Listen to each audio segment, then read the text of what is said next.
Chapter 1, Jian Chen. Within a seemingly endless chain of mountain ranges, there were two sword-shaped mountain peaks well over 1,000 feet tall and 100 meters apart from each other as it towered under the vast ocean of clouds. Both of these sword-shaped mountains were extremely precipitous and looked as if two gods had once stabbed their swords into the world. No matter where one looked, there was no way to climb up these mountains. At the very top of these peaks, there was only less than 100 meters between one peak to the next. There was a faint amount of fog that hampered the visibility of the area to a confusing degree. However, despite the hazy visibility, one would still be able to faintly make out two people standing at the very top of the mountain peaks calmly and motionlessly as if they were stone statues.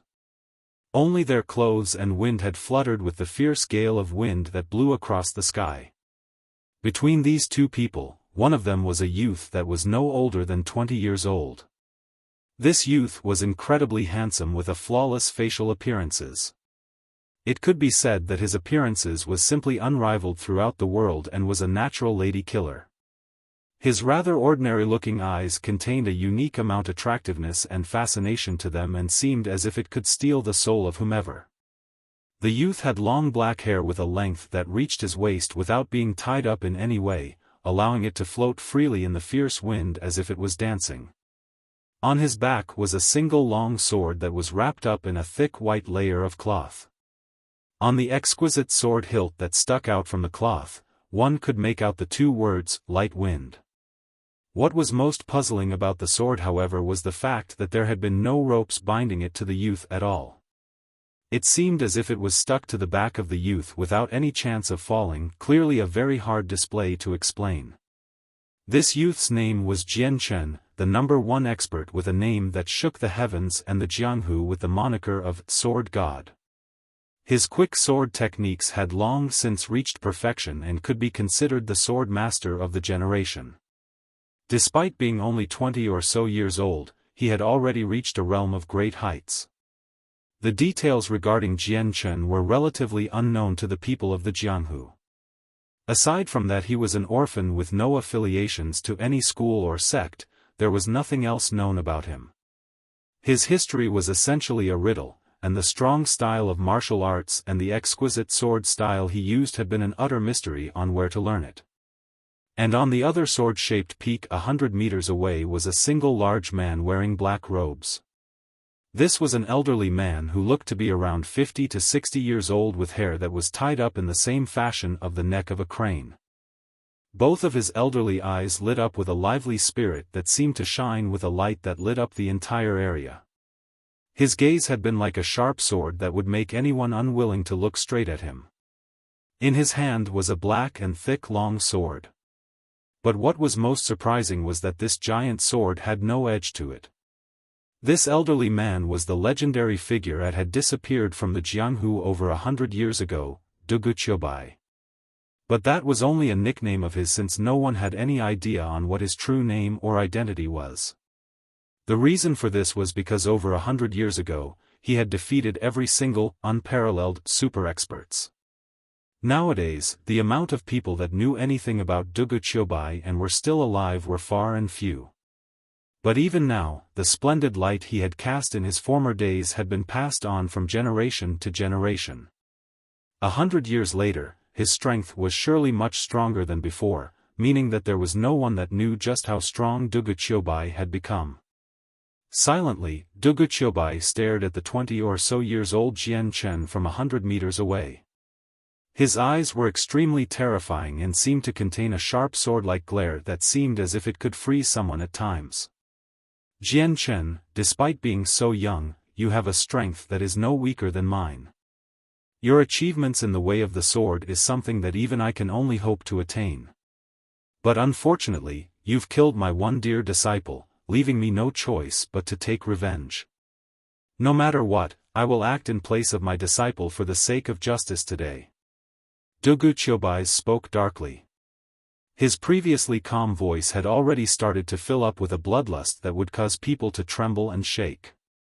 But Jian Chen's face remained calm as ever as he stared back at Wuxia impassively. His white robes fluttered gently into the air while the hair that dangled at his waist was sent dancing in the wind freely. I cannot be blamed for that. It was your disciple that decided to offend me first. It could only be blamed on his lack of skill that he was killed by my own sword. Jian Chen's lips opened and closed gently as the words came flowing out from his mouth. Laughing angrily, Duguqiubai spoke, "A lack of skill? Very well then. Then today I will see just how experienced you are.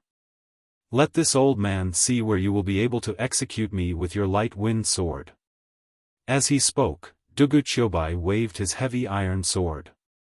Immediately, a strong amount of sword qi began to escape the sword before shooting straight for Jian Chen 100 meters away with the speed of a lightning bolt. Unsheathing his sword with an impassive face, Jian Chen quickly drew out the long sword that had been on his back to his hand. This double-edged sword was about 1.3 meters long and 2 fingers wide with a white light. Stabbing forward with the sword, an even more fierce amount of sword qi appeared from the sword and shot towards the jet of sword qi from Duguqiubai with a speed almost impossible to see with the naked eye. Bang! The two rays of sword qi collided with a loud explosion that rocked the eardrums. A large wave of qi scattered away from the epicenter with great speeds, scattering the lingering wisp of mist and clouds nearby. Straight away, Jian Chen and Duguqiubai flew straight for each other, leaving the twin peaks they had initially been standing on. As they reached the midway point of the two peaks, they began to engage each in a fierce battle midair. The two men had strikes that were impeccably fast, and the sounds made from their weapons striking against each other had been an endless stream of metallic rings. A sharp amount of sword qi shot out from all directions from the two and left giant holes in the landscape around them. As a result, countless of rocks had been sent cascading down 1,000 meters below. Within several breaths' worth of time, Jian Chen and Duguqiubai had already exchanged several hundred blows at lightning-quick speeds. Afterwards, the two men had leapt back to their respective mountain peaks. Each person were in a worse-for-wear state and had more than enough tears in their previously perfect clothing. With a serious expression that seemed to grow even more grim each second, Duguqiubai growled, "What a fast sword! It is no wonder that no one in the Jianghu is able to break past your sword. But it is powerless against this old man." Duguqiubai paused for a moment before continuing to say, "If we continue on like this, the victor of this match will be hard to determine. We may as well use our strongest strike to find out the victor." With that, Duguqiubai suddenly exploded with power that seemed as if it was a single giant sword that pierced into the skies. Growing serious as well, Jian Chen too began to spike with a large amount of power that was by no means weaker than Duguqiubai. The power of the two men continued to escalate with an earth-shattering amount of force that filled the entire area. Soon enough, the power of the two began to cover the both of them and all over the entire mountains. Even the clouds themselves had a hole in them from the power exuded by the two. A fierce gale began to scream and whistle with an ear-piercing sound that was reminiscent of a ghost wailing into the winds. Down in the forests below, countless of animals began to let out terrified sounds as they began to scuttle away from the area as far as their limbs could take them. The strength of the two men on the peaks continued to escalate as they prepared to unleash their strongest strike. Kacha! Kacha! Not too far away in the mountains, several small trees were unable to withstand the power of the two. Snapping and breaking into several pieces, they were sent flying into the air and far away from the place. While Jian Chen and Duguqiubai's strength continued to rise, a stream of qi began to stream around them in a single revolution. Any trees or pieces of grass in the area had been pressed down against the ground in the face of their might, and several of the larger trees had even begun to shake back and forth. At the same time, a dazzling glow of white light appeared in Jian Chen's light wind sword while a jet-black light appeared in Duguqiubai's heavy iron sword. The qi circulating around the two men began to grow stronger and stronger until there was a rich white glow that surrounded Jian Chen completely, and a deep black glow that surrounded Duguqiubai inside. The both of them had disappeared into their respective colors, while all that was left to see was two balls of light shining with the exact opposite colors of each other. Jian Chen's light wind sword had already been filled with a resplendent glow and had started to shake with a powerful sword chi that would cause anyone to feel frightened. His black hair had fluttered crazily in the winds while the white robe he wore fluttered with it. His entire body floated in midair, and a single look was all it took for him to be identified as a war god with an indomitable strength. As the two men's strength continued to climb up to the peak, the two men suddenly let out a furious roar that shook the heavens like a bolt of lightning and pierced the eardrums. Straight away, a beautiful bright white light and a dark black light shot towards each other with incredible speed. In the instant where the two would collide against each other, there had been no sound as one would expect. When everything had calmed down, one could see that Jian Chen and Dugu Qiubai had changed spots. Each one were now on the other mountain peak away from each other with an equally pale face. A steady stream of blood could be seen flowing from Jian Chen's chest, staining his pure white robes instantly. In that split instance where the two sides had crossed paths, Dugu Qiubai's sword had pierced through Jian Chen's heart. As for Dugu Qiubai, he had lost his entire right arm, meaning that he would not be able to wield a sword any longer. The heavy iron sword that had been in it had long since dropped down 1,000 meters into the cliffs below.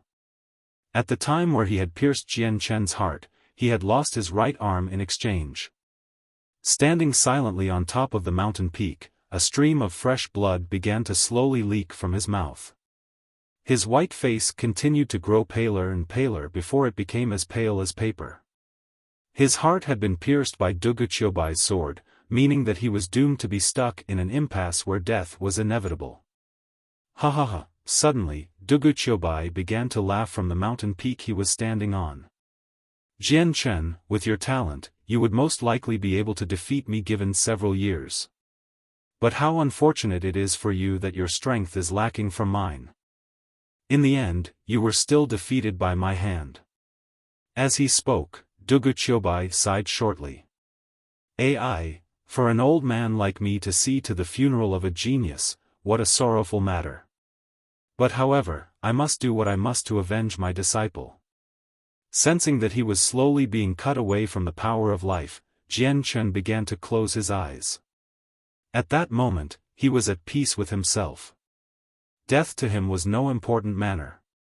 After all, after traveling so many years in the Jianghu, Jian Chen had killed many men and death had long since dulled his emotions. The only emotion he had felt in his heart was that he would have no more chances to explore the pinnacle of the way of the sword. Just as Jian Chen submitted himself to a realm of calm, a sudden but strange feeling appeared within Jian Chen's mind. In that crucial moment, Jian Chen's spirit seemed to have harmonized with his long sword. He was the sword, and the sword was him. There had been no difference between the two of them. It was almost as if the sword had already become a part of his soul. At the same time, a powerful and pure amount of world energy began to descend from the skies before flowing into his mind one stream after another. As it entered, it began to perfectly harmonize with his soul, and as the energy of the world continued to pour into him, Jian Chen could distinctly feel that his own spirit began to grow at an accelerated rate. Simultaneously, his soul began to leave his body and into the boundless mountains and fields ahead. At this very moment, everything within 5,000 meters could be distinctly seen in Jian Chen's mind. He could even see a single mosquito on the ground living as it pleased without a problem. At the verge of his death, he had somehow managed to break through. Chapter 2, Changyang Xiang Tian. Suddenly, the sword in Jian Chen's hand started to control itself. It was as if the long sword had a mind of its own. Unexpectedly, the sword shot toward Dugu Qiubai like a bolt of lightning, traveling at a very high speed. The speed of the long sword was almost inconceivable. Dugu Qiubai only reacted when the sword had reached his throat. The sword was infused with an extraordinarily fierce sword chi. Dugu Qiubai widened his eyes in fear just as the long sword pierced through his neck. After finishing the strike, mist appeared from the hilt of the sword. The mist swirled around in midair momentarily before the sword returned to Jian Chen's hand. A fist-sized hole slowly appeared in the middle of Dugu Qiubai's throat. The sword tip had expanded as it pierced through Dugu Qiubai's neck, enlarging the wound. If not for that, it would have been impossible for a sword that thin to create a wound of that size. Dugu Qiubai's eyes were wide open as he stared at the sword, not believing what he saw. After all, he had just witnessed an impossible feat. He slowly opened his mouth to say something, but unfortunately, his throat had already been impaled, rendering him speechless. With a final look of disbelief and terror, he slowly crumpled to the floor, never to stand again. Jian Chen clasped his sword silently before looking at the collapsed Dugu Qiubai. A gasp was threatening to escape from his own mouth. He didn't think that in this final hour of life he would make a breakthrough into the realm of the sword god. But however, it was for naught, as he himself was close to death as well. Inwardly sighing, Jian Chen's eyes slowly began to dim. Even though the breakthrough empowered his body, it was very hard to escape death, especially when one's innards are skewered. Soon after, Jian Chen followed Dugu Qiubai's footsteps into the afterlife, his body falling to the ground, proceeding into the abyss.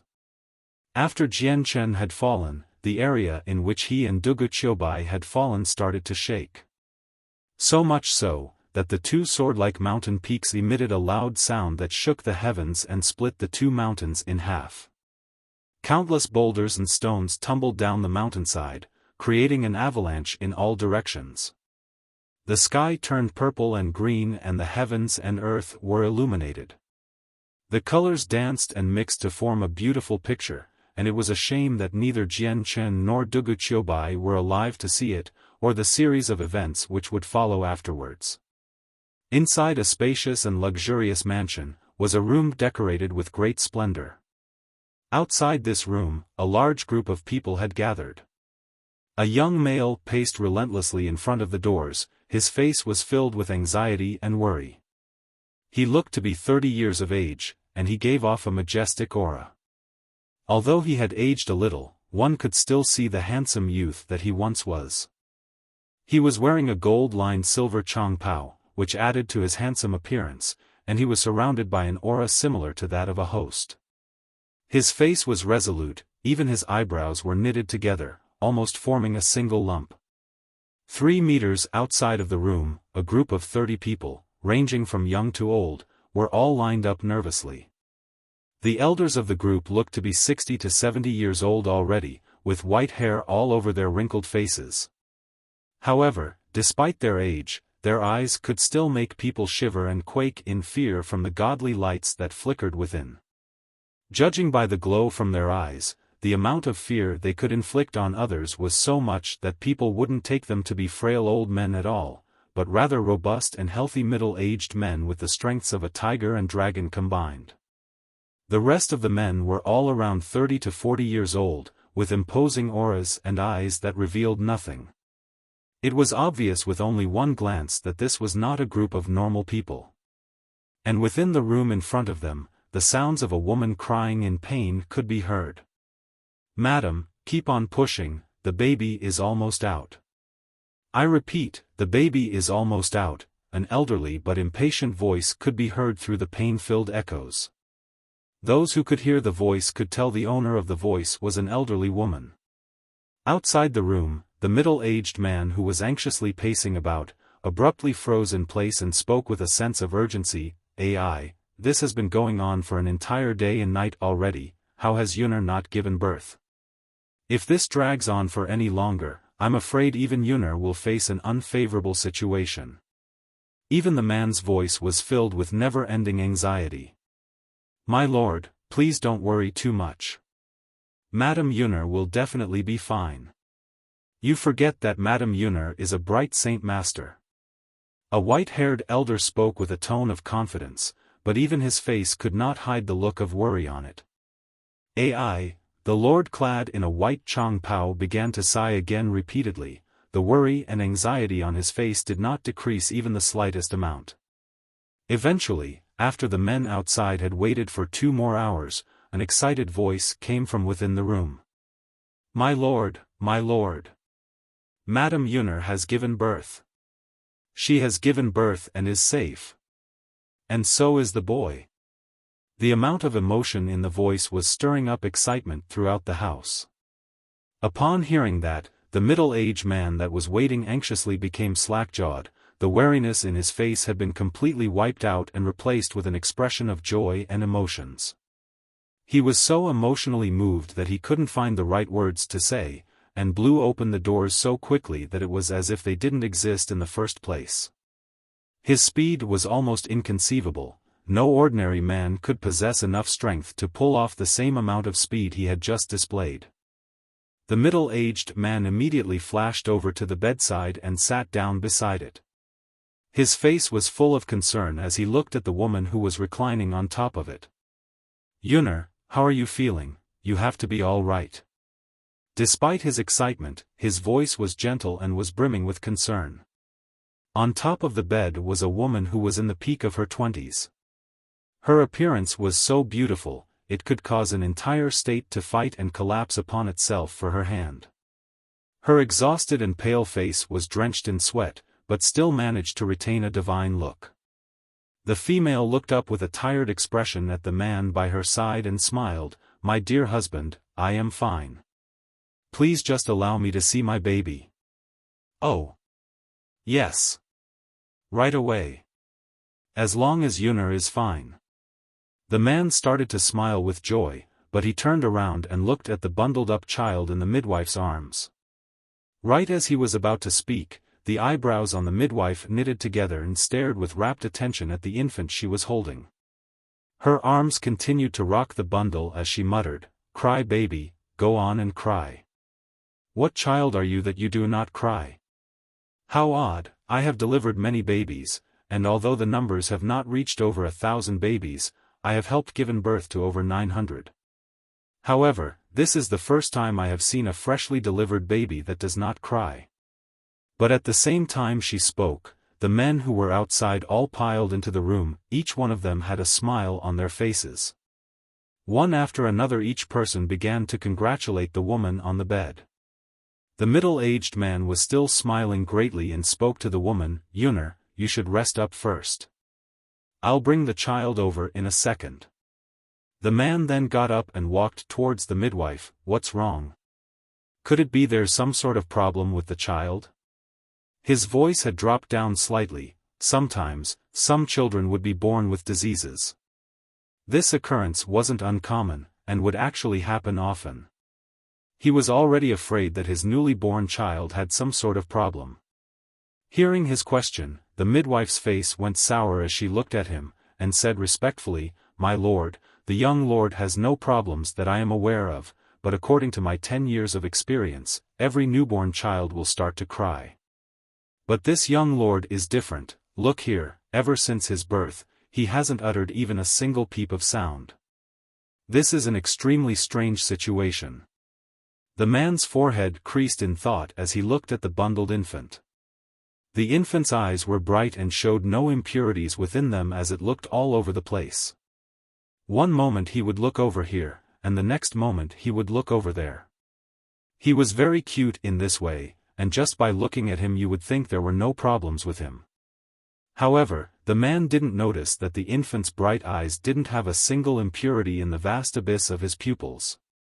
In fact, it had seemed like his eyes held a profoundness that shook the man's inner self, though he himself didn't believe it. Then as he put his hand on top of the infant, he saw a fine layer of yellow light suddenly float around his palm. Seeing the middle-aged man's movement, the midwife's face became uneasy. She was only a small midwife, one of society's lowest class, but even she was afraid if there was a problem with the child.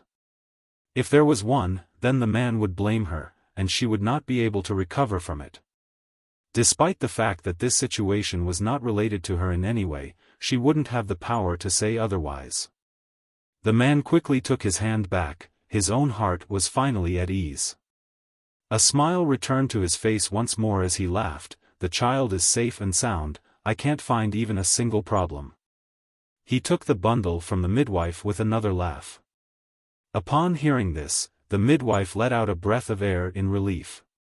With her heart rate slowly going back to normal, even she started to laugh in excitement. What the Lord says is correct, perhaps this is a representation of the young Lord's future. He will surely become a strong and unique individual as he grows. As he listened to the midwife, knowing that this was an extraordinarily vague thing to say, he still couldn't help but laugh. Yes, yes, yes, I can only hope so. Someone come here. Let us reward Mother Hong with 100 gold coins. The midwife's face grew joyously and immediately said with emotion, I give the Lord many thanks, many thanks indeed. The father brought the infant to his mother on the bed and smiled. Yunner, look. This is our child, look how cute he is. Yunner held on to the child tenderly and gave him a kiss on the forehead and spoke happily, Dear husband, since our child is a boy, then as per our agreement beforehand, we shall call him Changyang Xiang Tian. Laughing, the husband said, Not bad, I hereby officially declare that this child's name will be Changyang Xiang Tian. Come all. I invite all of my guests here today, tomorrow there will be a feast in my son's honor. We shall celebrate greatly. In a flash, a year had already passed. In front of a small lake, the figure of a child that wasn't even 1 meter tall stood about with a blank expression. Both of his eyes were staring attentively at the rock garden in the middle of the lake. The little boy was wearing a gorgeous set of clothes, but the expression on his face was unusually complex in a way that was strange to see on a 1-year-old boy. To be precise, this boy was Changyang Xiang Tian. And in this moment inside of his mind, a hair-raising scene was constantly playing. Just as if watching a movie reel, all he could see were pictures of mountain ranges that looked like 2 giant swords. Another image of a handsome young man of 20 years old with a sword came to his mind, along with the 100-year-old battle-hardened figure of Dugu Qiubai. Finally, at the time of his immediate death, he remembered the breakthrough he had experienced that had allowed him to reach into the realm of the Sword God. After that, he remembered stabbing Dugu Qiubai through the neck, ending in their mutual destruction. Chapter 3, Refining the Body. Xiang Tian looked at his tiny body and gasped. The look on his face could only be described as complex. Over the past year, he had lost count of how often moments of his past life had flashed before his eyes. The memories were so fresh in his mind, it was almost as if everything happened only yesterday, as if engraved into the very depths of his soul. No matter what he did, he couldn't forget the memories, but he understood now. He was called Jian Chen in his past life. After his death, he had carried with him the mysteries of his memory and soul, and had been reincarnated.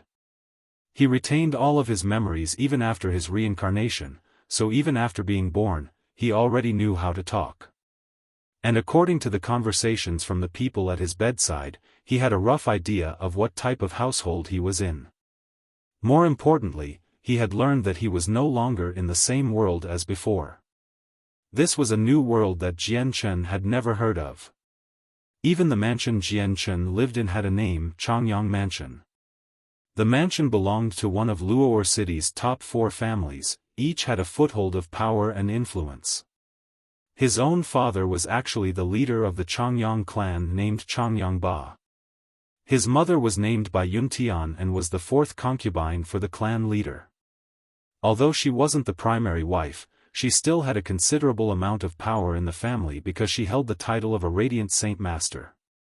Even though Jian Chen didn't understand what a Radiant Saint Master was, he did understand that it was because his mother was a Radiant Saint Master that her status was high in the clan, and there were many that respected her. In regards to Jian Chen himself, he was the Changyang clan's 4th young lord, and had a majestic status within the clan. Jian Chen also had 2 elder brothers and an elder sister. The first brother was Changyang Hu, the sister was Changyang Mingyue, and the second brother was Changyang Ku. The 4 of them shared the same father, but each had a different mother. Excluding Changyang Hu, Changyang Mingyue and Changyang Ku had met with him multiple times and were both only a few years older than him. The eldest of the siblings was Changyang Mingyu, who was 4 years old, 3 years older than Jian Chen. Changyang Ku was 2 years older than him. Aside from them four, however, there were still many other children in the family. At this time, an elderly housekeeper came up from behind Jian Chen and spoke softly, "Fourth young lord, it's getting late, and your mother is looking for you." Jian Chen was immediately jolted back to reality. Looking at the sky, he had come to the sudden realization that the sky was dimming, an indication of the impending night. Unconsciously, Jian Chen had been standing there for the whole afternoon. "I understand, Chang Bai. I will go back in a second." Chang Bai was the housekeeper for the Changyang clan and essentially took care of every single matter within the family. Because of this, his status within the clan was fairly high. Although he was only a housekeeper, he had garnered a good amount of respect, practically the same amount as the head of the house himself had. A smile adorned Chang Bai's face as he watched Jian Chen with high expectations. Even when Jian Chen was only half a year old, he hadn't needed the help of others to walk, and quickly learned how to speak within 8 months. Not only could he speak clearly, but he could even communicate with others. With these 2 achievements alone, Jian Chen had already been called a genius, and many were eagerly awaiting to see how he would grow up. At night, Jian Chen accompanied his mother, Bai Yuntian, to eat dinner in the dining hall. The dining hall they both sat in was special, only the head of the house, his concubines, and his children could eat there. When Bai Yuntian and Jian Chen arrived at the dining hall, 3 beauties were already sitting at the circular dinner table. Each one of them looked to be in their 20s, and 2 of them each held a child in their arms. One of the children was a boy, and the other was a girl. The boy was around 3 to 4 years old, and was healthy but chubby. He was the 3rd son and young lord of Changyang Ba, Changyang Ku. The moment Changyang Ku saw Jian Chen, hostility and hatred swelled up in his eyes. It was clear to see that he was brimming with the intent to start something, and one could tell that he held a bias against Jian Chen. The 4 ladies could all sense the hostility radiating from Changyang Ku towards Jian Chen, but none of them spared a second thought about it. In their minds, this was merely a small matter between children, and definitely not something that would be of great matter. The other child was a 4 to 5-year-old girl with 2 ponytails. Her bright eyes looked at the still hostile Changyang Ku and laughed. With her 2 dimples that appeared with each laugh, she looked exceptionally cute. Although she was underage now, it was certain that after she grew older, she would have beauty that could rival the gods. This child was the second born of Changyang Ba, as well as the sole female child Changyang Mingyue. "4th brother, you're here. Come and sit." Upon seeing Jian Chen, the smile on her face had become even more splendid, as she waved him over. Jian Chen nodded towards Changyang Mingyue as a greeting, and sat down with his mother at the dinner table. Bai Yuntian began to pamper Jian Chen, softly saying, "Xianger, say hello to your aunts and siblings." Without any other choice, Jian Chen looked at the pampered ladies, "Hello eldest aunt, second aunt, third aunt, second sister, and third brother." Ever since his mother had discovered that he could speak efficiently, she had been ecstatically teaching him the basic rules of etiquette. With Jian Chen's go-with-the-flow mindset, he didn't object to her teachings. It would prove beneficial to him in the long run as well in this new world. When he had first arrived in this strange new place, he had struggled intensely with this new body. Since he was reincarnated with his old memories, he still felt like Jian Chen. Deep within his soul, he did not think this new life was his, but as time went on, he gradually accepted his new body and life. No matter what though, Bai Yuntian was still his mother. Although it was a mystery on how he managed to retain his memories, they had been from a place on another world. It had no relationship to this new world, so Jian Chen had decided to hide away the memories in the deepest part of his mind. It was time to accept his new life and give it everything he had. The 3 ladies all smiled at Jian Chen. One of the ladies wearing golden robes laughed, "Sister Yunair, it would appear that Xiang Tian is getting more and more intelligent." AI, It's getting harder and harder to only see him as a 1-year-old child. I truly am envious of you for having such an intelligent child. The lady who spoke was the second wife of Changyang Ba and mother to Changyang Mingyue by Yushuang. That's right, younger sister Yun Er, what second sister said is correct. Each and every day, I grow even more fond of Xiang Tian. Sitting next to Jian Chen with a tranquil look was another one of the 4 ladies. She was the third wife, Yu Feng Yen. Xiang Tian is certainly a child genius. To be able to walk at 6 months and speak at 8, these are feats that no other child his age would be able to replicate. I find myself anxious to see how much saint energy he has when he undergoes the test in 2 years, though I do sincerely hope that he will give us all a pleasant surprise when the time comes. The next lady who spoke was significantly older, and seemed much more temperamental than the others. She was the first wife, Ling Long. The moment Ling Long finished her sentence, a deep manly voice spoke out, I agree. I look forward to when Xiang Tian reaches his 3rd year for this pleasant surprise as well. A 30-year-old man entered the dining hall, carrying himself with the manner of a master. With a white chong pao decorated with golden outlines, and a head of black hair that reached his shoulders, the man gave off a relaxed atmosphere. Husband. Father. Immediately after seeing the man, the 7 people at the table all stood up at once and called out one after the other. Jian Chen was no exception, and softly cried out.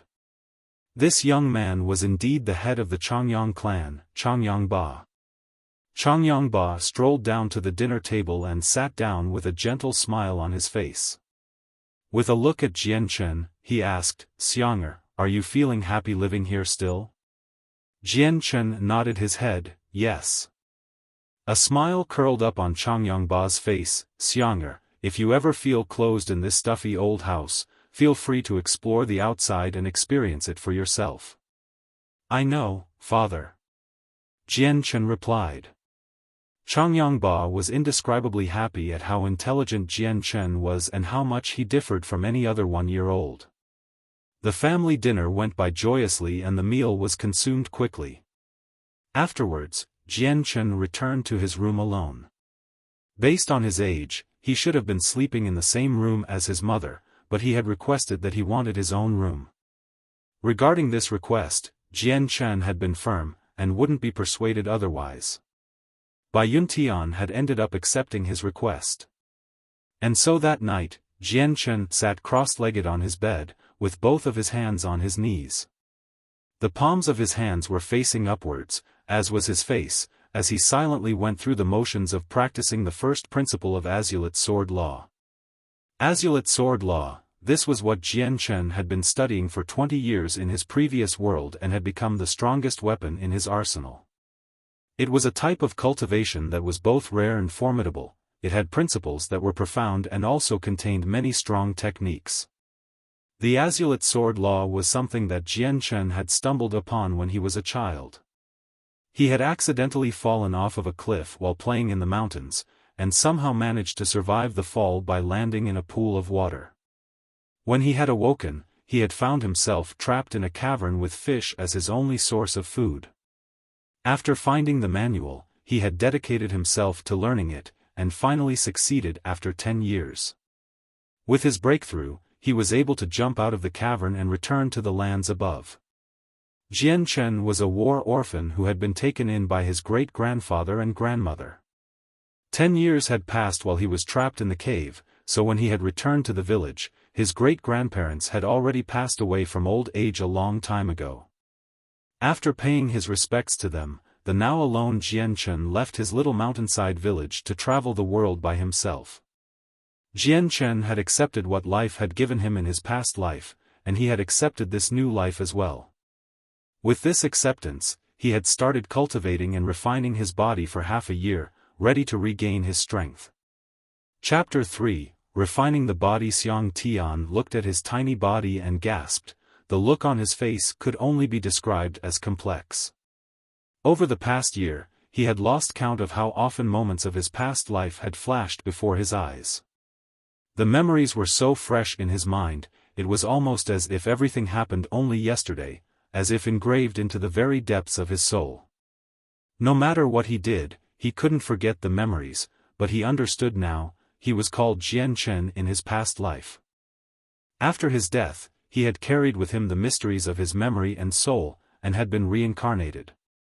He retained all of his memories even after his reincarnation, so even after being born, he already knew how to talk.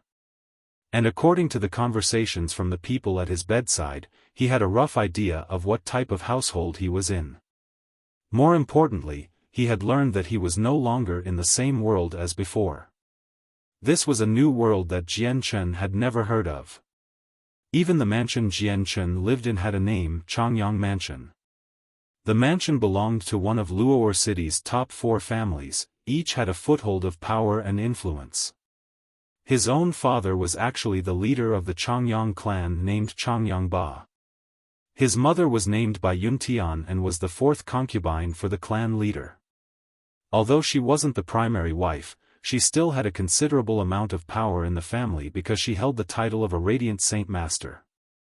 Even though Jian Chen didn't understand what a Radiant Saint Master was, he did understand that it was because his mother was a Radiant Saint Master that her status was high in the clan, and there were many that respected her. In regards to Jian Chen himself, he was the Changyang clan's 4th young lord, and had a majestic status within the clan. Jian Chen also had 2 elder brothers and an elder sister. The first brother was Changyang Hu, the sister was Changyang Mingyue, and the second brother was Changyang Ku. The 4 of them shared the same father, but each had a different mother.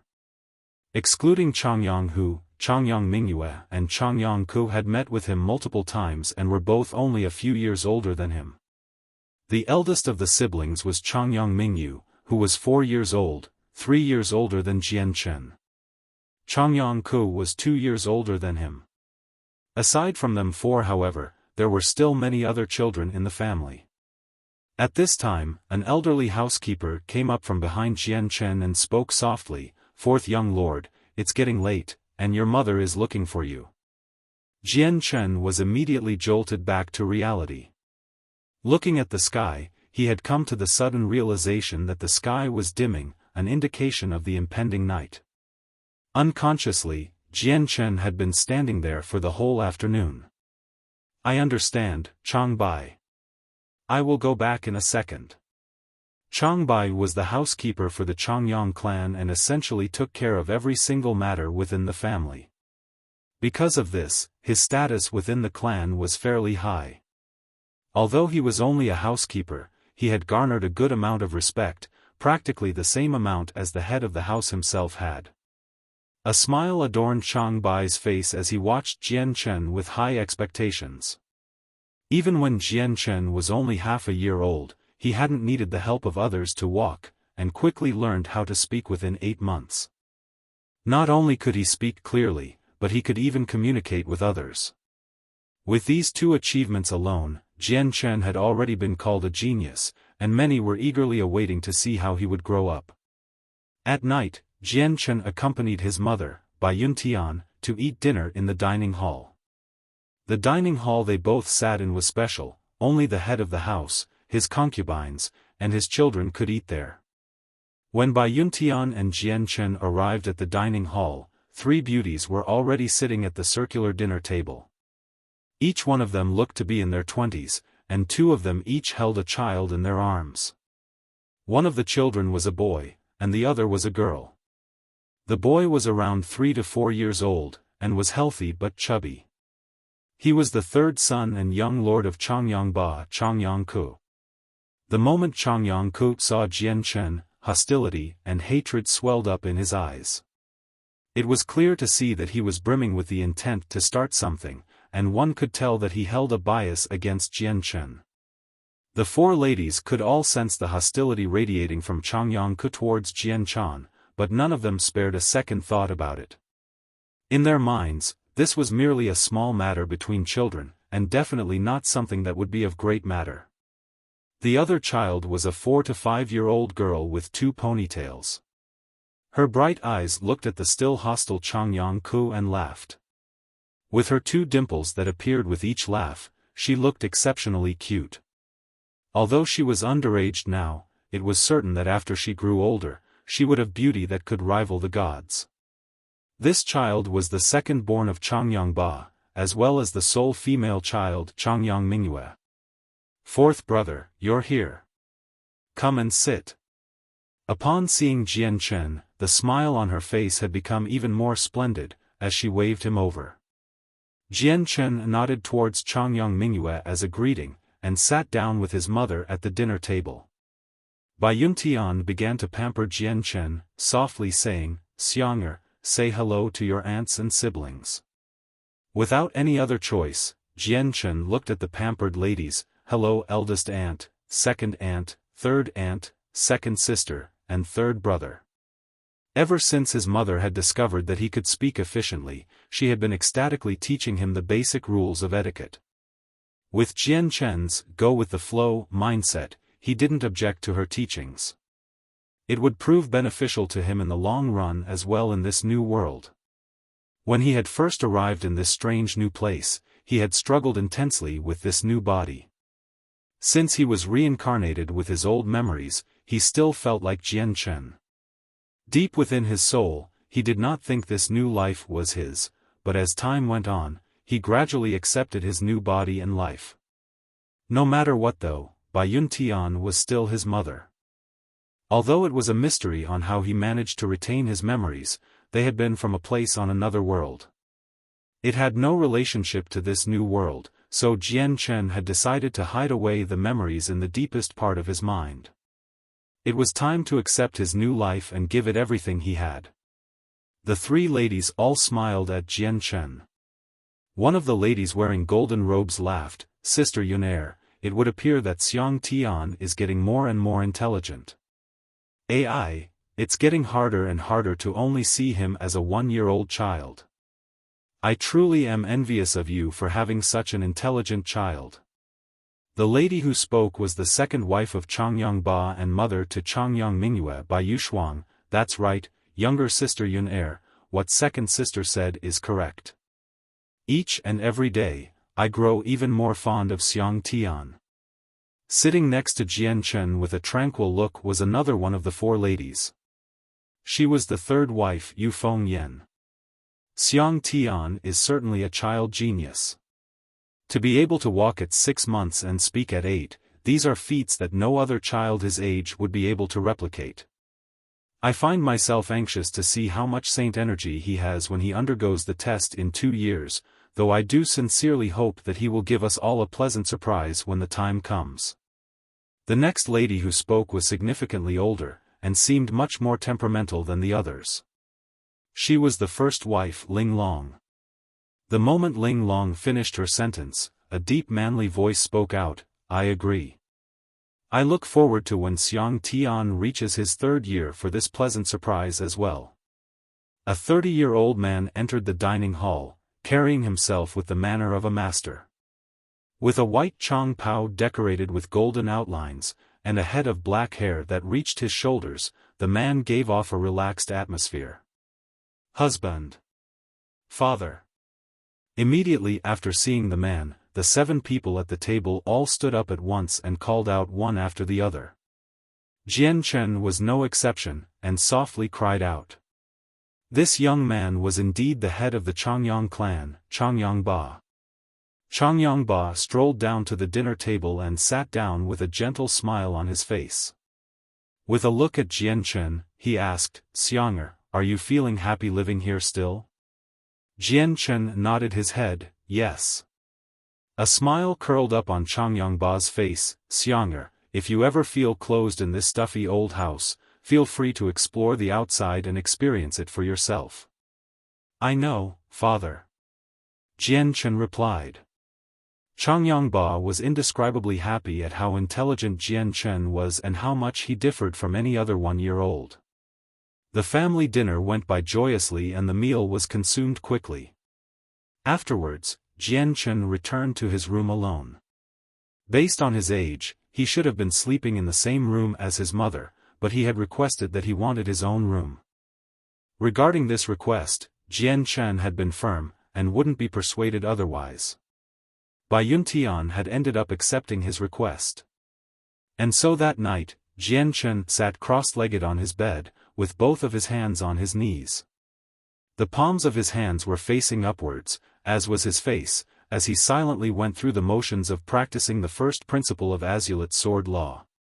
Azulate Sword Law, this was what Jian Chen had been studying for 20 years in his previous world and had become the strongest weapon in his arsenal. It was a type of cultivation that was both rare and formidable. It had principles that were profound and also contained many strong techniques. The Azulate Sword Law was something that Jian Chen had stumbled upon when he was a child.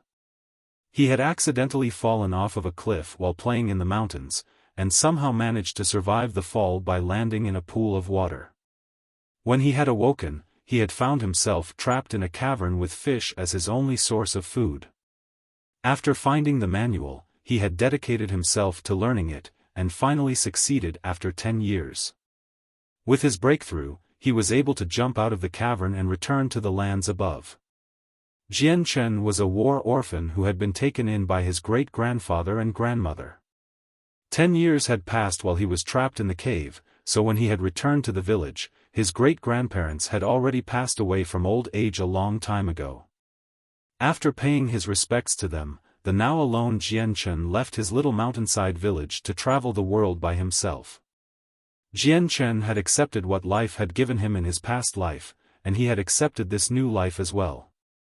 With this acceptance, he had started cultivating and refining his body for half a year, ready to regain his strength. Chapter 4. Further training. The Azulate Sword Law was divided into 12 different layers.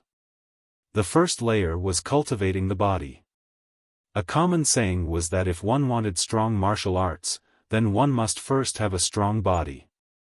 After all, martial arts relied on the efficient use of the body, hence why the first layer of Azulate Sword Law was pertaining to the body.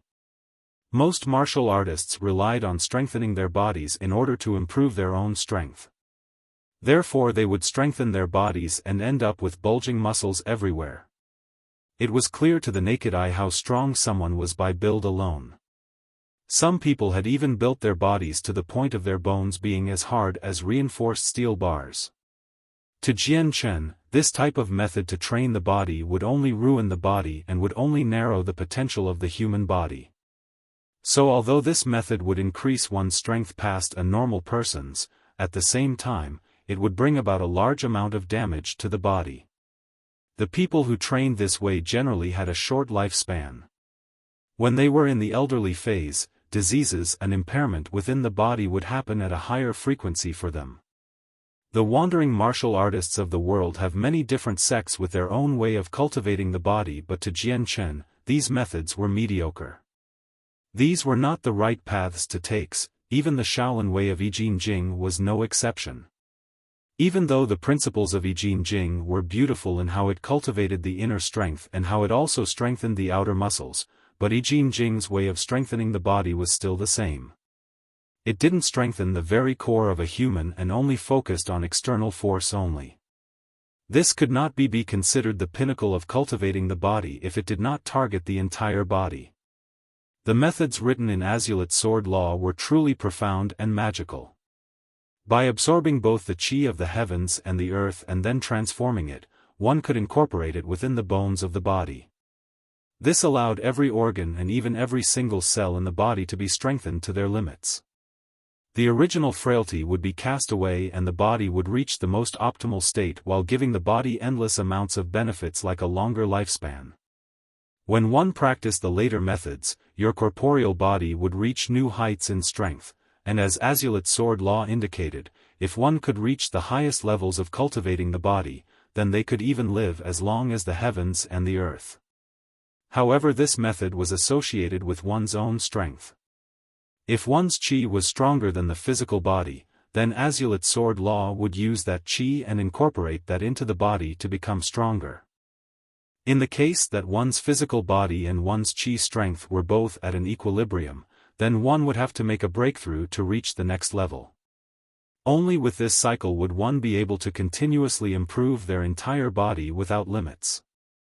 Jian Chen was slowly absorbing the world's qi in a never-ending stream and was circulating it in a cycle throughout his body. Then under Jian Chen's control, the qi would be incorporated into his cells and organs. Ever since he had arrived at this strange new world, one of the few things that had excited Jian Chen was the world essence. The world essence was extremely dense, perhaps 100 times more dense than the qi back in his world. Compared to the previous world, Jian Chen had nowhere to go but the old mountain range where he had died. One world was paradise, the other world was hell. The difference was simply that clear to see, so Jian Chen was extremely happy about that. However, what Jian Chen couldn't understand was the difference between the world essence of this world and the world essence of his past world. While both were the same in feeling, Jian Chen was carefully discovering that the world essence had an extra type of energy. This type of energy was a small part of the world essence and was interconnected as if blended together so that they could not be separated. When he had absorbed this new type of energy into his body, nothing negative happened. So because of that, Jian Chen had not tried to remove the clearly different energy from the world essence. However, Jian Chen was now curious in the matter. Thoughts and ideas were swirling around his head, but this new energy was not that simple to be figured out so easily. After the never-ending world essence had been absorbed into his body, Jian Chen could clearly feel every single artery and cell in his body become stronger. The world essence that was taken into his body was like a giant health tonic that made his body feel alive as it absorbed it. His body was like a giant thirsty tiger that wanted more and more. While at the same time, Jian Chen was feeling a pleasurable sensation from all over, and felt free from worry as the feeling carried him away. In a flash, another year had gone by. Jian Chen had been in this strange world for 2 whole years now. During those 2 years, Jian Chen didn't take a single step outside of the Changyang mansion. Every day during his free time, Jian Chen was alone in his room practicing the first principle of Azulite Sword Law, body cultivation. Perhaps it was because this world essence was 100 times denser than the world essence in his past world, but in 1 year Jian Chen had already reached major success in cultivating his body. At the current moment, without a doubt, if an average person swung an average sword at him, then his body would not be scratched at all.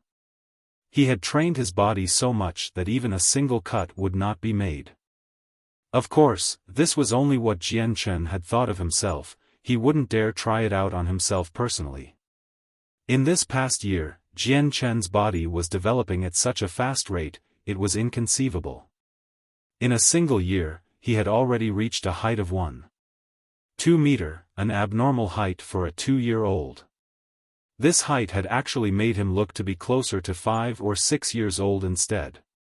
Because of this, everyone in the Changyang mansion had been alarmed beyond belief, although many of them still had vast expectations for him. Expectations hoping that he would be a genius with unlimited potential, but everyone would have to wait for when he turned 3 in order to confirm anything. Regarding this expectation put on him, Jian Chen couldn't help but feel helpless. He didn't understand that the reason why his body had grown so fast was due to practicing Azulite Sword Law, because back in his previous world, he did not have Azulite Sword Law by his age. Although he still accompanied his mother by Yuntian to the dining hall, but as usual he had still shut himself off in his room every night. Sitting on the bed with crossed legs and his hands on his knees, he would close his eyes and face the sky once more. But this time, Jian Chen wasn't cultivating his body, but instead he was pondering. It had been 2 years since he arrived at this world, and in those 2 years, he had never seen the outside world from beyond Changyang mansion. He spent the majority of his days locked up to cultivate his body. Up until now, he still did not understand much about this world. Outside of Changyang mansion, he practically knew nothing about this world, even what the outside world looked like. He understood in his heart that in everyone else's eyes, he was a 2-year-old boy. A 2-year-old boy would generally be happily cherished by his parents while growing up carefreely. Jian Chen, however, would not be in that situation at all. As he was thinking on his bed, Jian Chen finally decided that tomorrow morning, he would ask his parents. It was important for him to know and understand what the outside world was like in this world. After thinking it out, Jian Chen slowly opened his eyes and got off the bed. Tonight, he would not be cultivating his body on top of his bed as usual, but instead he would stand in the central point of his room with his eyes closed. In Jian Chen's mind, a pair of mysterious footsteps began to appear. Then a picture appeared inside of Jian Chen's mind. Just like a movie reel, the picture never seemed to stop, but all he could see was a figure wearing a white chongpao. It was a young man holding a sword that was quickly pacing through a mysterious land. He was walking so fast, that a regular person would have a hard time seeing him clearly. Because the young man was walking far too quickly despite the small amount of room he was in, a series of after images were trailing behind him. This figure was the previous incarnation of Jian Chen, and the steps that were appearing were actually symbolizing Azulite sword law, truly a mysterious image. As the morning daylight shone through a crack of a window into his room, Jian Chen suddenly opened his eyes as he stood in the middle of the room. In this hour, he had finally moved, his legs moved so fast that it was practically a blur. For his legs to maintain this type of speed for some time, even most martial artists wouldn't be able to keep up in this condition. Jian Chen's legs were moving in a mysterious way as he walked about in a certain trajectory. As he moved around his room quickly, his legs had whipped up a small whirlwind due to the extremely fast-paced movement he was making. Although this event did not go on for long, Jian Chen stopped moving, as his face was turning paler by the second. Slowly gasping for breath, both of Jian Chen's legs couldn't help but shiver and quake as he paused. Jian Chen slowly walked to his window and sat down next to it. Bending his lower back, both of his arms massaged his legs continuously. Pursuing the mysterious footsteps for that one moment had caused his legs to become incomparably weak. He couldn't even use the smallest amount of power in his legs anymore. Jian Chen shook his head helplessly. No matter what type of martial art to cultivate himself, the first thing he had to do was attain a better build. Not only that, but the more profound a martial art was, the higher its requirement. When it came to the exercise of following the footsteps, if he did not have a strong physical physique and a strong qi, then he would not have been able to last very long. Of course, normal practitioners would not be able to hold up for as long as he had, and if they had tried, then they would have exerted their body beyond what it could take and damage it. It was not easy to acquire a profound ability after all. Sitting by his bed after massage his legs, he waited for his leg to be returned to their original state before sitting cross-legged on the bed again. Once more he began to absorb the spiritual qi from the world and absorb it into his body. The night went by quickly and in a flash the sky was filled with the colors of the day. And at that moment, a sound could be heard coming outside of Jian Chen's room. "Fourth Master, it's daytime, time to get up," came the obviously feminine cry. Hearing the sound, Jian Chen slowly opened his eyes and cried out in his childish voice, "I know, Sister Hong Hua, I'm already awake." With that said, he climbed down from his bed. Yet at this time, the door was opened, and two girls around the age of 18 came walking in.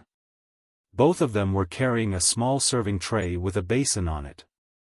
Rolled around the basin was a new clean and tidy towel meant for him to wash his face with. The other tray had also another basin for Jian Chen to wash his teeth in to prepare himself for the day. Chapter 5, Tian Yuan Continent. Sister Hong Hua, Sister Dong Mei, thank you for your troubles. Looking at the 18-year-old girls, Jian Chen thanked the two quietly. These two maids were the servants of the Changyang family and were specifically meant to cater to the everyday needs of Jian Chen.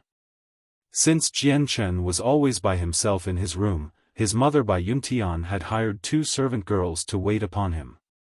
Hearing Jian Chen, the two girls laughed sweetly and then said, "Fourth Master, by all means, don't be so polite. We are just doing what we are supposed to do." "That's right, Fourth Master, please refrain from being so courteous in the future. If the elders hear about the treatment you're giving us, then we may be penalized harshly." the other servant girl had said. Jian Chen smiled, "Don't worry, I wouldn't talk like this if others were around." Jian Chen was extraordinarily intelligent, and the Changyang mansion had strict rules regarding statuses. If the fourth master was to be heard saying such words, then it would be sure that the two girls would not be punished lightly. After washing his face, Jian Chen departed from his room and walked toward his mother's room as usual. The distance between the two wasn't far, it was only 20 meters away from his own room. Shortly after entering the room, Jian Chen saw his mother at the dressing table putting on makeup with the help of her own two servant girls standing next to her. "Xianger, you're here earlier than usual today." With a glance at Jian Chen, a gentle smile full of love and adoration could be seen. Seeing that expression of love on her face, Jian Chen's own heart became soft. In his previous world, Jian Chen had lost both parents when he was small and thus had never known about motherly love, or even experienced it. But when he had came to this world, he had clearly felt the power of this motherly love. And so because of that, he had started to treasure this feeling of love slowly over time. Jian Chen walked up to the side of his mother and rubbed his stomach and said with an embarrassed laugh, "Your son is hungry." After the rigorous exercise from last night, he had been feeling the slight pangs of hunger.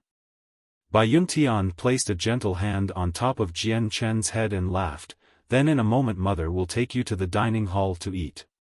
"Yeah." Jian Chen nodded his head, a look of satisfaction on his face. In his heart, he secretly enjoyed the loving concern his mother had shown him. Pausing for another second, Jian Chen opened his mouth again, "Mother." Bai Yuntian looked at Jian Chen warmly and said, "Xianger, if you have something you want to say, say it." Jian Chen hesitated for a second before recollecting his inner thoughts. Looking at his mother again, he said, "Mother, could you please tell your child what the outside world is like?" Hearing Jian Chen, Bai Yuntian was clearly shocked by his question. Opening her mouth, she asked, "Xianger, could it be you're interested in the outside world?" "Your son is only curious," he answered. Bai Yuntian laughed, "Xianger, the outside world is extremely vast and also extremely complicated. The matters of the outside world could not be made clear through words alone. If you want to learn about it, then it would be best if you went to the library and read a few books on it." Even as she voiced her answer, Bai Yuntian's face had looked a little bit helpless. "But Xianger, you still don't know how to read, even if you go to the library, you wouldn't be able to read any of the words." "Mother, then why don't we bring some people to teach me how to read?" Jian Chen's voice contained some dissatisfaction. Giggling, Bai Yuntian said, "Xianger, you are only 2 years old.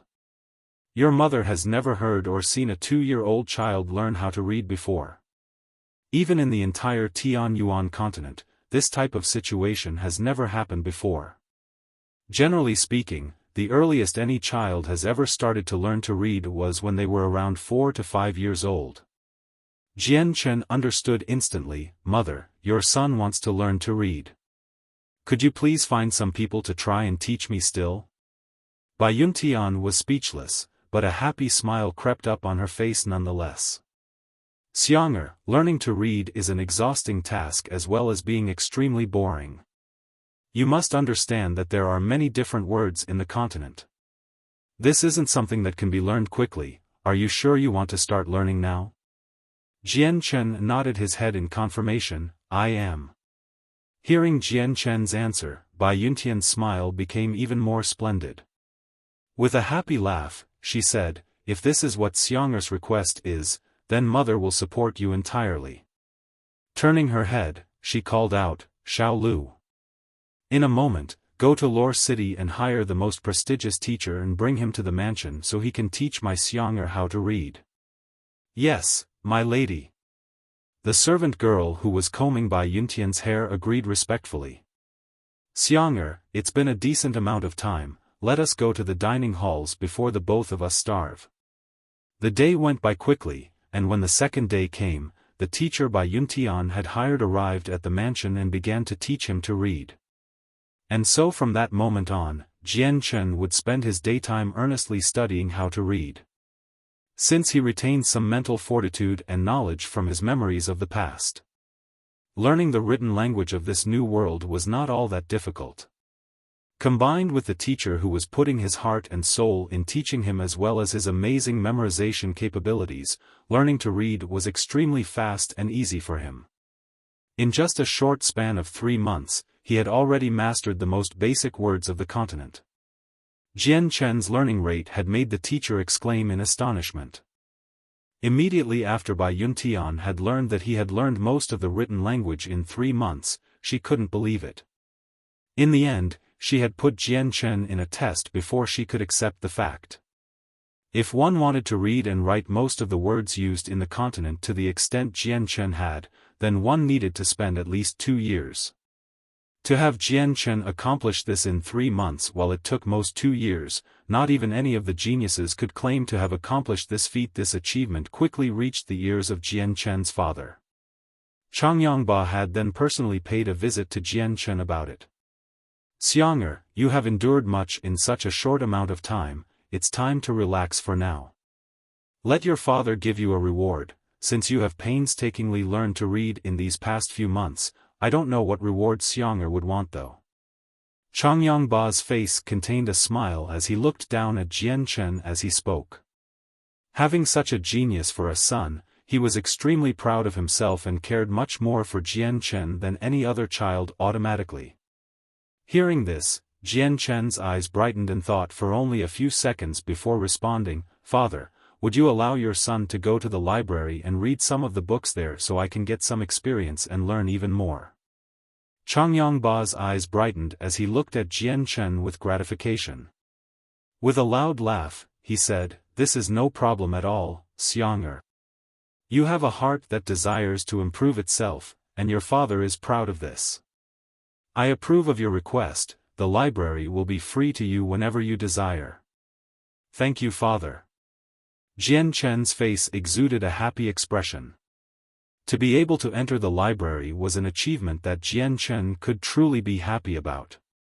After all, he had understood that the library wasn't a place anyone could walk in freely. One had to be 6 years old or older and had to be directly descended from the Changyang clan in order to enter. Of course, if one received the permission from the clan leader, then the requirements could be waived. Soon after, Chang Yongba began to dote upon Jian Chen for a while before departing from his room. After he had left, Jian Chen wasn't able to sit in his room any longer. Immediately exiting his room, he headed toward the direction of the library. After studiously learning how to read for 3 months, it all led up to this moment of being able to enter the library and look up information pertaining to the outside world. Even if there wasn't much details on the outside world in the books, Jian Chen could always go ask his mother. But the books definitely had more details than his mother, as well as being quite comprehensive. As a result, Jian Chen had placed more importance on the books. The location of the library had already been answered for Jian Chen a long time ago. It was in the back of his family's courtyard in a large pagoda. When Jian Chen entered the courts in the back, he immediately felt the presence of many experts concealed in every direction and were staring at him with viper-like eyes. With his head high and proud, Jian Chen pretended that he didn't sense the experts and walked further into the tower. If he let other people know that he could sense people that were looking at him from concealed areas, then a series of troublesome questions would follow. He was a 2-year child after all, without any knowledge about martial arts. Changyang Mansion had many direct descendants, but not many people were heading toward the library. So the only people Jian Chen had seen were the guards that protected the area, and almost no other clan member. Jian Chen quickly reached the doors to the tower before stopping to lift his head up to see the extremely large board hung above the doors of the tower. The words, "Book Pavilion," were written in fancy writing, with 2 guards standing below it. When he looked at the 2 guards, he could tell these guards were definitely not lacking in strength. Waiting for the gates to open, Jian Chen then walked in directly without being obstructed by the 2 guards. They were almost like wood carvings that stood motionlessly on the side with their backs straight. Even when Jian Chen had appeared, the the two did not even greet him. As Jian Chen entered the inner tower, a long and narrow corridor greeted his eyes. It was daytime on the outside, and light shined down beautifully, leaving a sight like none other. On the walls of the corridor, a bright moon pearl was hung and gave off a light to illuminate the hallway. The length of the corridor was quite long, before finally splitting into two paths. Jian Chen estimated that both paths followed the opposite sides of the tower before finally rejoining again after a distance. Fourth Master, the clan leader has said you have the authority to access the left side of the tower. An elderly voice called out. Coming out from the shadows slowly was a tall figure. Jian Chen turned around after hearing this.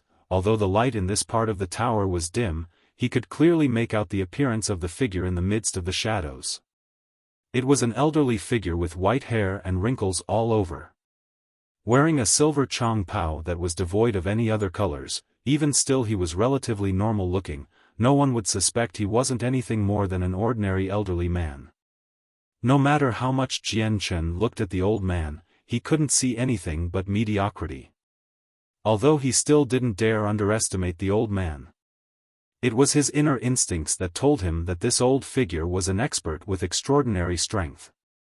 The strongest man he had seen since he had entered this world was his father Changyangba, but it was impossible to measure his father to what Jian Chen was feeling from this old man.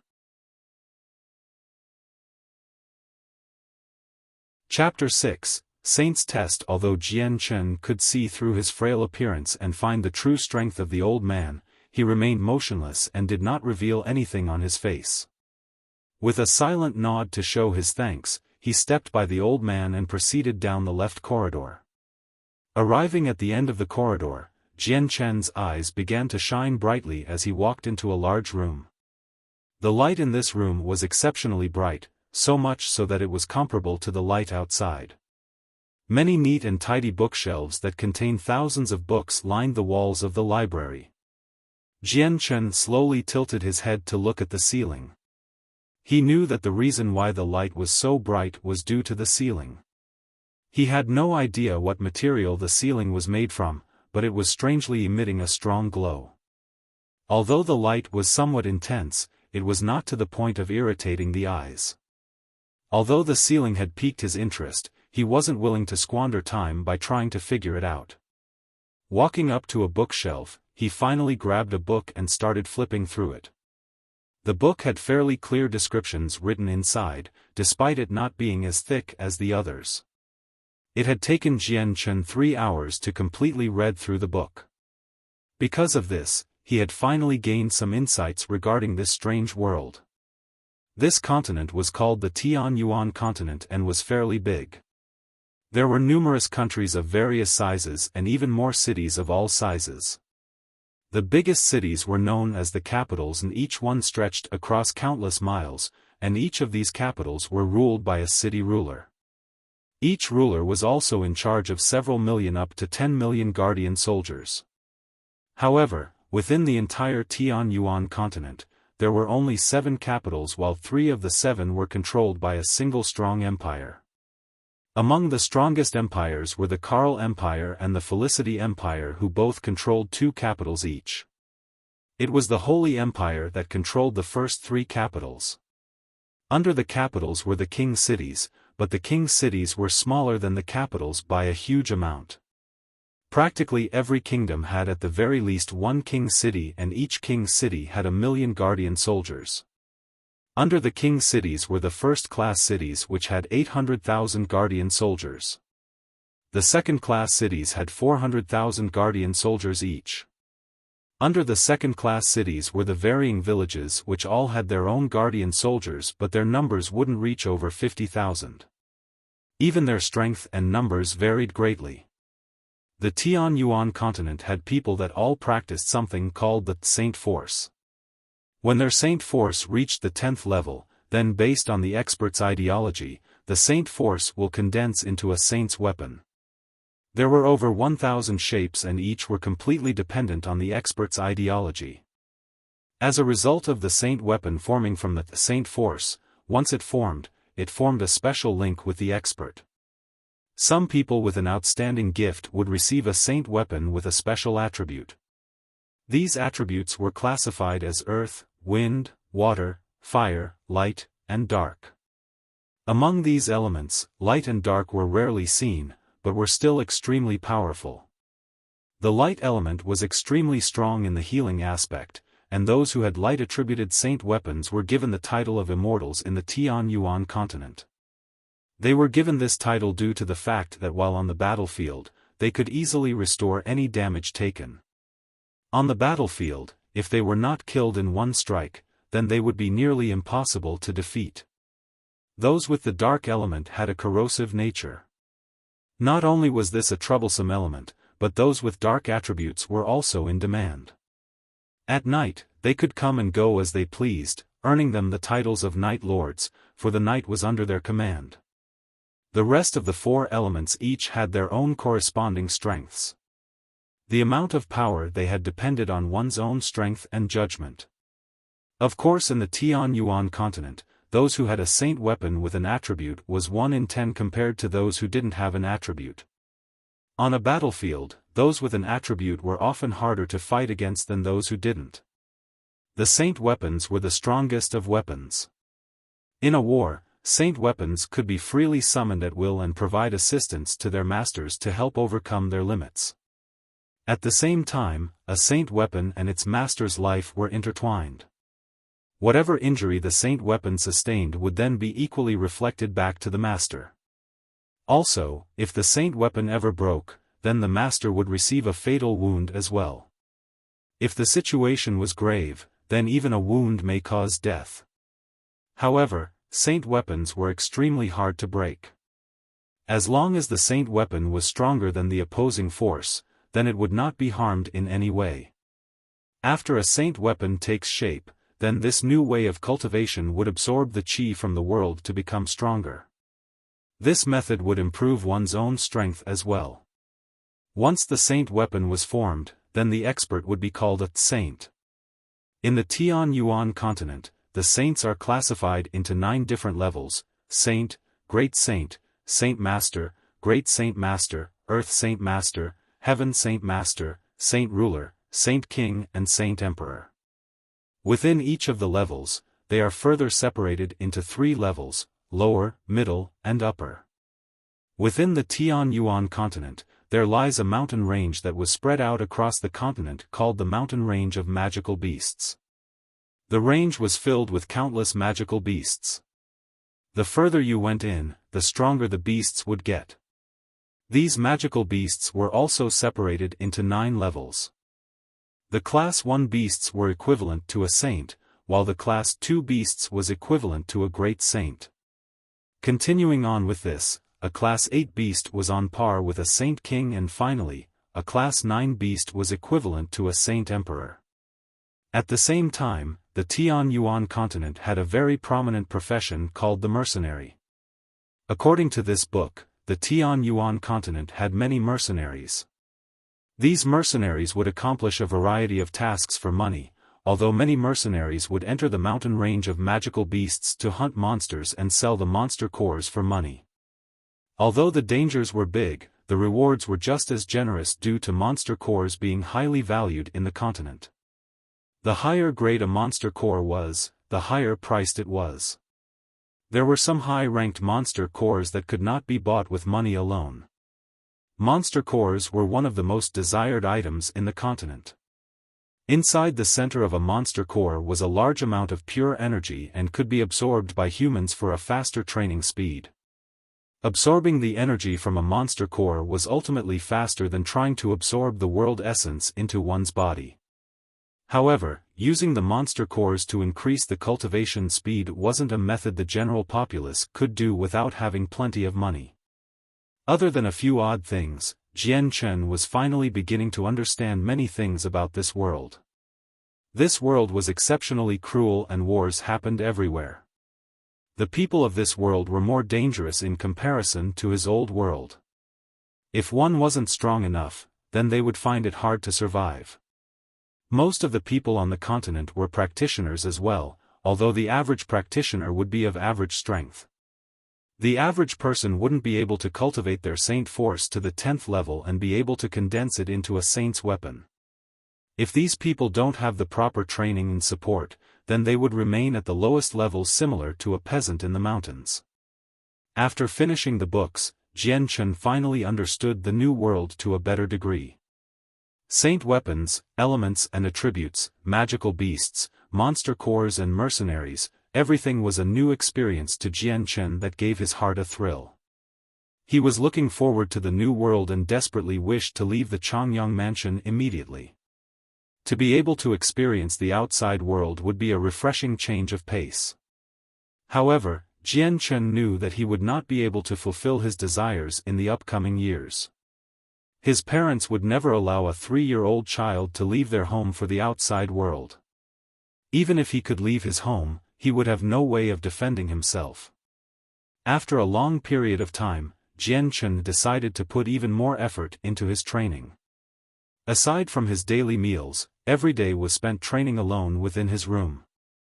He still hadn't completed the basics of the cultivation stage of Azulate Sword Law, so the world essence he had been absorbing was distributed equally throughout his body, entering each cell and strengthening his body.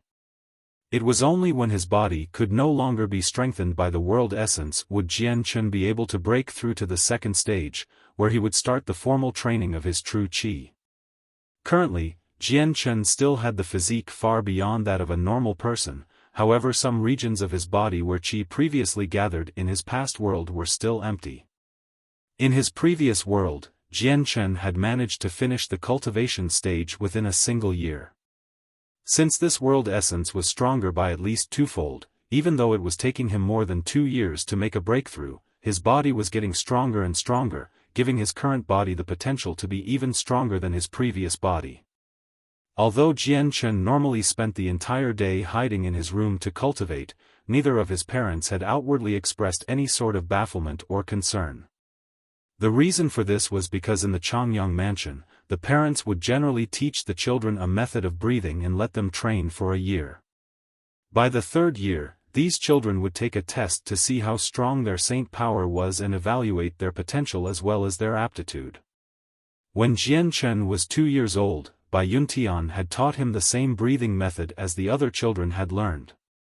However, Jian Chen had taken this breathing exercise and tossed it into the depths of his mind, for Jian Chen had felt that this sort of training was like giving an adult a child's toy to play with. As a result, Jian Chen had locked himself in his room. People passing by had only thought that Jian Chen was practicing the breathing method, and paid no attention to him. The following morning, Jian Chen had finally finished last night's cultivation exercise. Today was a special day for him, since it was his 3rd birthday. At the same time, today would be the day that he would undergo the very same test as any other 3-year-old in the Tianyuan continent, the Saint's Test. Accompanying his mother Bai Yuntian to the dining halls, Jian Chen was then later taken to the Changyang clan's official main hall. The Changyang mansion covered a large amount of area, and compared to the area Jian Chen was used to, he had only experienced a small portion of the land. Walking along the road, Jian Chen looked at the mansion without stopping. In his first 3 years, Jian Chen had spent the vast majority of his time within his own room and cultivated, very rarely did he stroll around the mansion. Within the Changyang mansion, a large group of uniformed patrolmen were walking around the area. Many sharp eyes were staring all around from hidden areas, and despite it being the daytime, they still did not show the slightest sense of relaxation. As Jian Chen walked past a series of training grounds, a young, but soft shout had gotten his attention from the inside. A mere glance inside would show a small group of 10-year-olds being taught some martial art drills by a middle-aged man. Jian Chen understood in his heart that these children were disciples born directly into the family line. The Changyang clan had about 1,000 clansmen. Although half of them were guardsmen and servants, the other half were members that were born from within the clan line. Walking past the training grounds, Bai Yuntian led her son to the middle of an official-looking hallway. This was where Jian Chen would undergo the Saint's Test.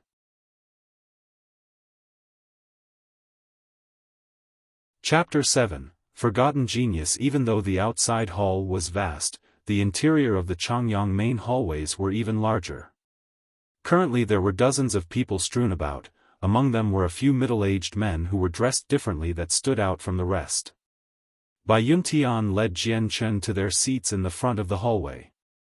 Those who had wanted to sit at the front had to have a high status in the clan, and since Jian Chen was the fourth son of the clan leader, he had the right to sit at the front. However, his own seat wasn't created yet, so he had to share a single chair with his mother. The lovable Jian Chen sat down on his mother's lap gently and didn't say anything. In a flash, a line of people came streaming into the hall one by one before stopping in front of their seats. Among the newcomers was Jian Chen's third aunt carrying her child along. "Hey, fourth brother, today is the day you take the saint test. You have to work hard so you don't let second sister down." Changyang Mingyue's pretty face smiled at Jian Chen as she spoke in a soft but enthusiastic voice.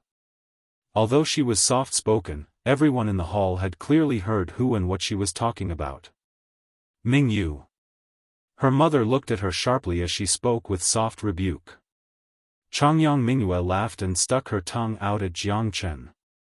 Without any further words, she peacefully sat down right next to her mother's side as her bright eyes blinked rapidly as she sized up the other people in the hall. Soon enough, everybody in the hall were all seated while they all looked at Jian Chen from time to time with looks of expectations shown clearly on their faces.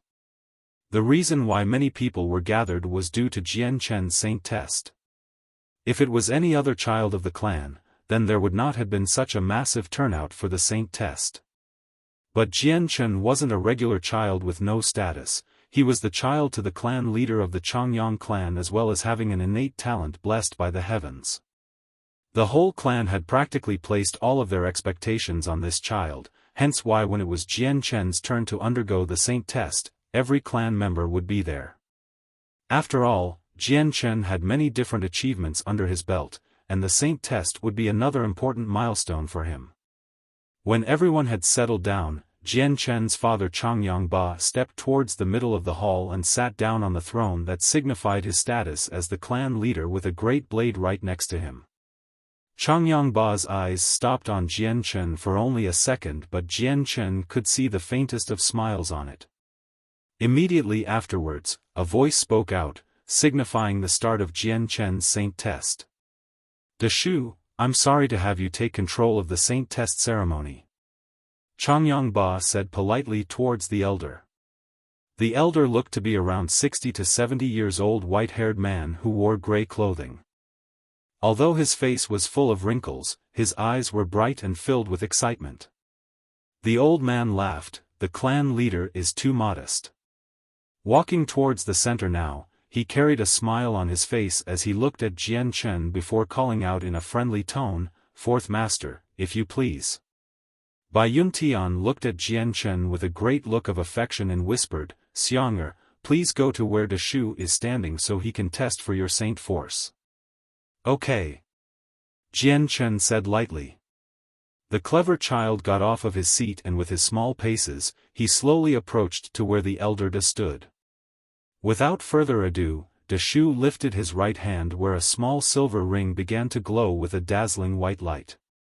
Waving it over, the smallest of trembles could be heard coming from the ground before slowly increasing in sound. Right where there was nothing in front of them, a white stone half a meter large suddenly appeared. It was clear to see that the white stone had been polished countless of times. The entire rectangular-shaped rock, the width and thickness was both at a meter long. Looking at the newly emerged white stone, Jian Chen's eyes blinked in surprise. He had felt quite curious about this stone, but Deshu's right hand had also caught his interest.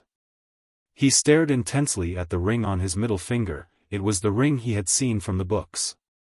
The space ring was made from rare but special materials, and could store items within the space of the ring. The smallest object it could store was a meter cubed, while the biggest object it could store was 100 meters cubed. One could store and take out any inanimate object as they pleased. This was an item that was so expensive in the Tianyuan continent that the common person would not be able to afford it. Seeing Jian Chen looking at the space ring adorned on his middle finger, De Shu laughed. Whenever he had summoned the white stone for the saint test, everyone around would give him the same exact look.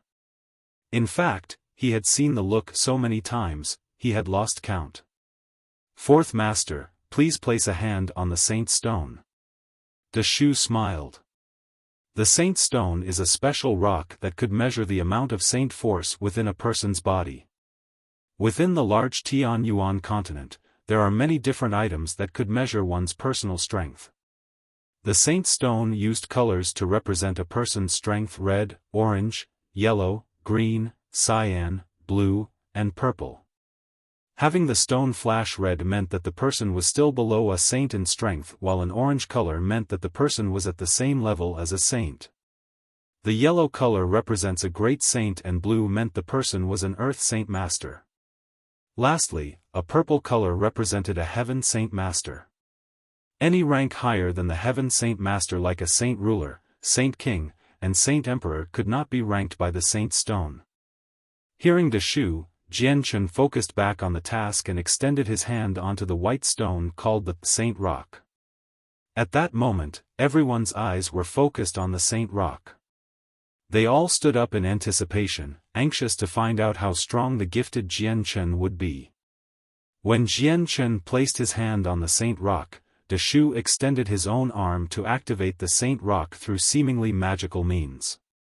Immediately, Jian Chen could only feel an odd type of energy pulse from the stone and into his arm. While the energy felt odd to him, it entered his body quite gently, where it slowly circulated around before pulsing back out from his body and into the stone. De Shu stared at the Saint Rock for any change in color, but after a short period of time, there was no change at all. Not even a single shade of color other than its original one could be seen. How is this possible? The Saint Rock doesn't even have a sliver of color reflected. De Shu couldn't help but cry out in alarm. The smile that had been on his face slowly disappeared from his face and turned to look at Jian Chen's own face with an odd expression. Neither of the two could believe what was going on. Taking note of the look of shock on De Shu's face and the still white Saint Rock, everyone subconsciously came to a realization. Their faces couldn't help but slowly change as they looked at their neighbors, then back at the front. Blinking once, the look of abject bewilderment was noticeable on most people's face, while some people even sighed with looks of pity. Changyangba's face grew ugly, while even Bai Yuntian's face drained of color. Neither of the two looked as if they were refusing to believe the news. De Shu gave a gulp. This result was unbelievable to even him. Immediately starting up the Saint Rock again, he had hoped that it was a mistake the first time. But alas, the tree had borne no fruit, and the rock no color. Again, this result was inconceivable to De Shu. The fourth master had been called a gifted genius since he was born, but it had seemed as if he was nothing more than a cripple who couldn't cultivate or use saint force at all. De Shu couldn't help but give a disappointed sigh as he looked at the silent Jian Chen with a complicated look. He turned around to face Changyangba, clan leader. The results are in. The fourth master is unable to cultivate the saint force in any way. Upon hearing this declaration, Bai Yuntian's face grew even more pale to the point that it was almost devoid of color. Looking at Jian Chen dumbfounded, she muttered, That's not possible. How can Xiang'er be a cripple? Right as she finished, her eyes rolled to the back of her head and crumpled down to the ground from her chair. For her son that was widely regarded as a genius to suddenly be found as a cripple, she couldn't handle this shocking news at all. No mother in the continent would be able to, let alone a member of a very prestigious clan. As everyone that had gathered around heard the results, they all gasped and looked at Jian Chen with pity and disappointment. Jian Chen's aunts Yufeng Yen and Ling Long, on the other hand, let loose a breath of air.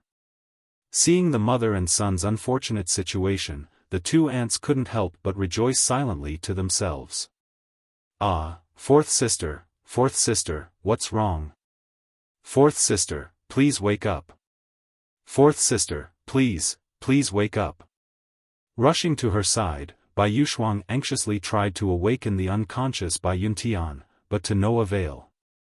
Hearing Bai Yushuang's frantic yells, Changyangba immediately bounded over to Bai Yuntian and began to cry out, "Shuang heir, bring Yun heir to her bed." Even Jianchen had rushed to his mother's side without paying attention to anyone else. His right hand was already pressed against his mother's wrist to check for her pulse. It took a few precious seconds, but he had eventually confirmed that his mother was in no immediate danger. Jianchen looked at his disappointed father amongst the crowd, and even he had felt helpless secretly. With a small sigh, he followed by Yushuang, who was carrying his mother out of the hall. Watching Jianchen leave, Changyangba's face clearly had a look of extreme disappointment. He had placed high hopes on Jianchen before, but as the expectations were very high, so was the later disappointment. With this result in the end, his fourth son Xiang Tian was merely a cripple. Clan head, don't pay too much attention to this. Although the fourth master cannot cultivate saint force, it doesn't mean he isn't a genius in other aspects or fields. A young male clan member tried to console him. Changyangba waved his hand and said sadly, "Let's not mention this topic anymore. Everyone is dismissed." Finishing his sentence, Changyangba stood up to leave the hall. Although he had acknowledged the fact that Jianchen could be a genius in the other fields as said earlier, but saint force was the most important factor in this world. After all, strength is what mattered in the end. The fact that the fourth son of the leader of the Changyang clan was a cripple spread throughout the Changyang mansion like wildfire. Some people regarded this new piece of information with joy while others were grievous. One thing was sure however, Xiang'er's status in the clan would rapidly drop after this affair. In a wide spacious room, Jianchen sat quietly by the bedside. His tranquil face was dipped downwards and what he was thinking about was unknown to everyone else. His mother Bai Yuntian still hadn't woke up, her eyes were still shut as she laid in bed. Aside from Jianchen and some servant girls, only his third aunt Bai Yushuang and his second sister Changyang Mingyue were in the room.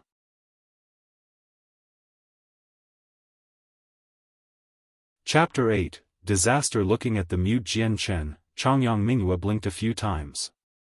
She walked up to Jianchen's shoulder and said, "Fourth brother, please don't feel too sad. If anyone in the future bullies you, tell your older sister and I'll beat them up." Changyang Mingyue thought that Jianchen was feeling sad because he was a cripple and that he didn't have the ability to defend himself from anyone that would mock him. Hearing what Mingyue had said, Jianchen couldn't help but lift his head to smile at Changyang Mingyue. "Don't worry second sister, I won't be an easy person to bully." Only Jianchen understood that it wasn't because he was unable to cultivate saint force, it was due to the fact that he had been incorporating the saint force into the cells of his body. Because of this, his body was essentially an empty shell, with no saint force remaining in his body. If he hadn't used this method, then today's saint test would have had a different result. It was unfortunate that Jianchen wouldn't be able to explain this situation to people. Even if he wanted to, he wouldn't be able to explain how he came about this method. Not to mention that if he were to talk about Azulite sword law, then Jianchen feared that the history of both the technique and himself would become a great problem. Although Jianchen had understood that because of this situation, his status within the clan had taken a major hit. He didn't care at all for that however and had secretly wanted a situation like this to happen. If things had progressed as well as they did just now, then in the future he would be able to leave the Changyang mansion with more ease. If he had still been stuck with the label of a genius, then departing from the mansion would not be as easy. At the very least, as long as he didn't have their approval, they would ignore his trips in and out of the mansion. "Xiang'er, Xiang'er," a voice came calling out from the bed. Jianchen's mother had finally awakened. Right after hearing his mother call his name, Jianchen's mind was jolted back to consciousness. He immediately turned around to look at her. "Mother, your son is here, everything is fine now."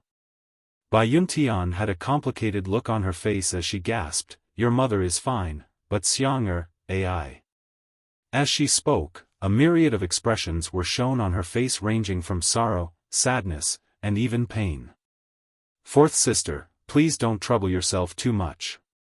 Xiang Tian has been highly intelligent since birth, so although it is regretful that he cannot cultivate saint force, but in my opinion, Xiang Tian is not so simple. After all, no child in the clan is smarter than him. Bai Yuxuan was trying to console the still grievous Bai Yuntian. Bai Yuntian lifted her head slowly. I had already understood this fact.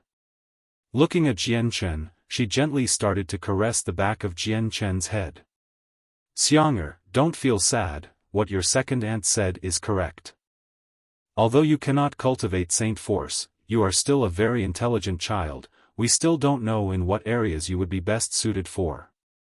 Jian Chen hesitated when he heard his mother speak. Even though his mother was awake, he was not feeling all that much better. In reality, he had really wanted to tell the truth to the people there, his mother most definitely.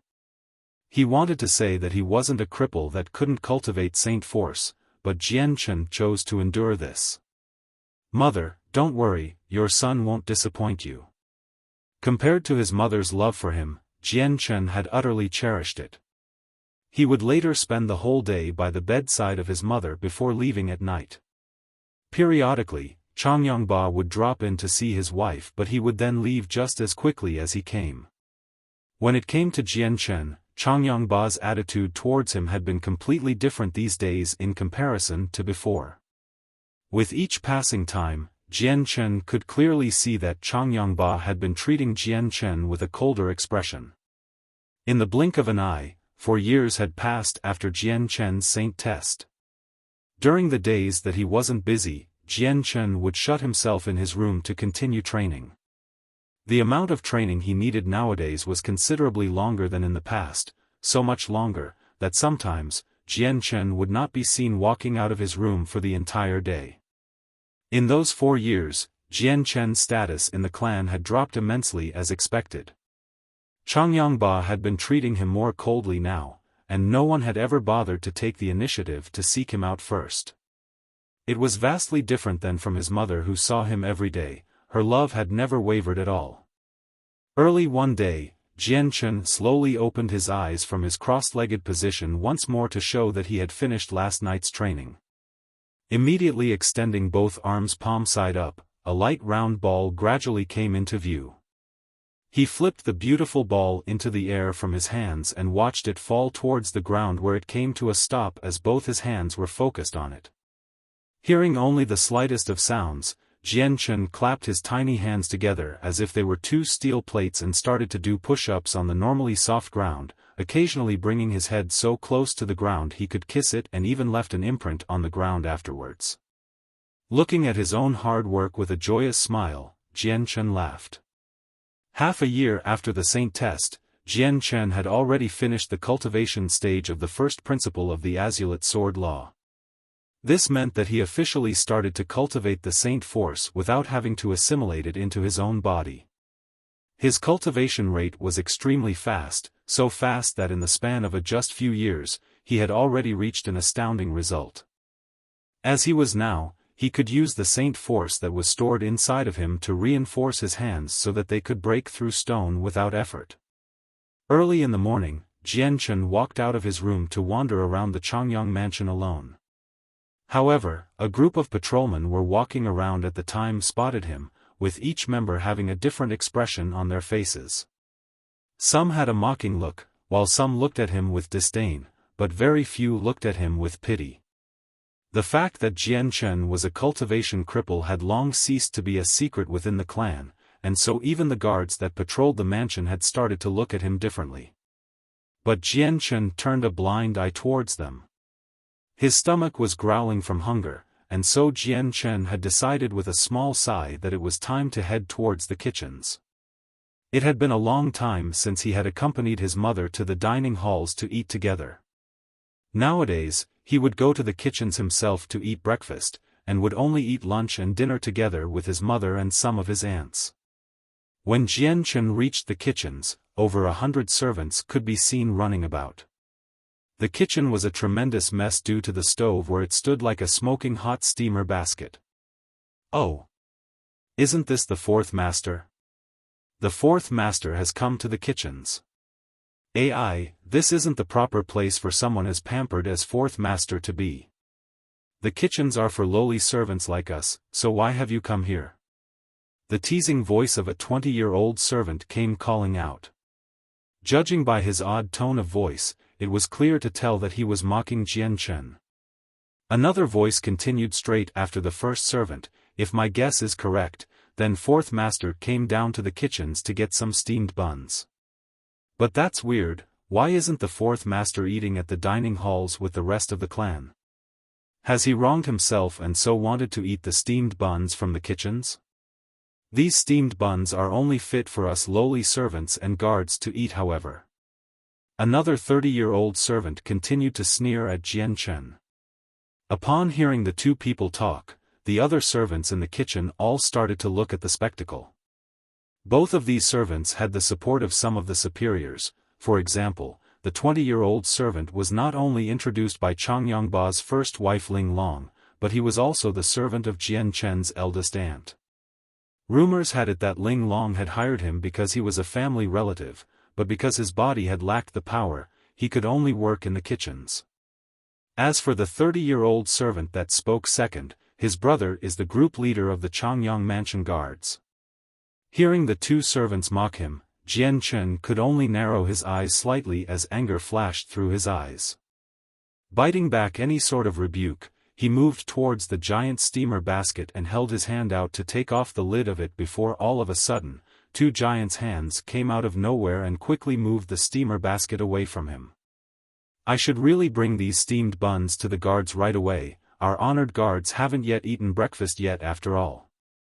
Whisking away the basket, the servant muttered out loud as he exited from the kitchens, what a crying shame, the fourth lady gave birth to a good-for-nothing cripple. At that last remark, Jian Chen went rigid. At last, the anger within his heart had finally broke free. Without saying a word, his legs blurred as both of his legs stamped across the ground. Reaching the servant with the steamer basket within a few seconds, he raised one fist and brought it down onto the servant's back. Bang! Completely caught off guard, the servant carrying the steamer basket was sent staggering to the ground.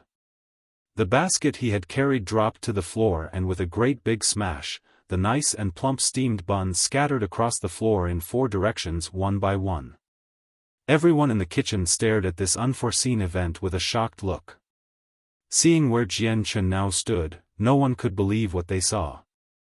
No one had saw clearly how fast or even when Jian Chen had moved.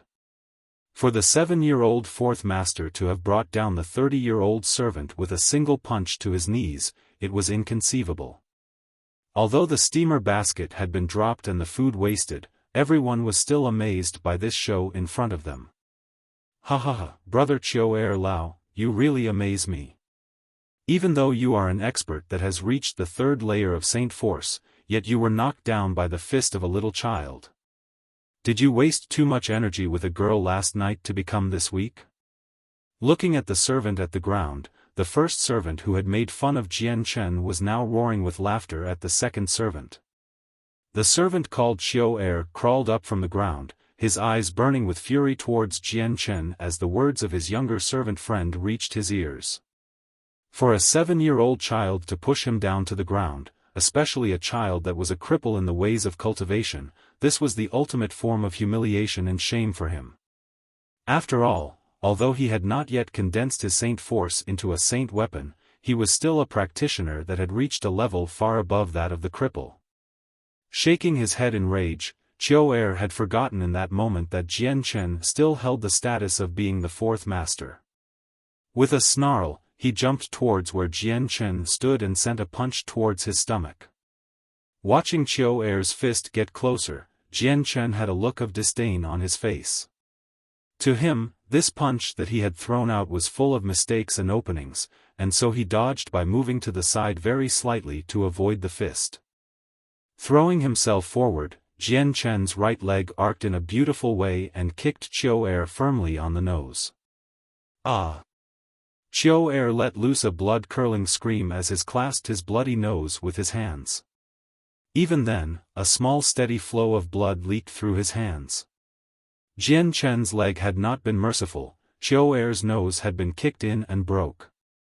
The acute pain in his face had already drained it of color.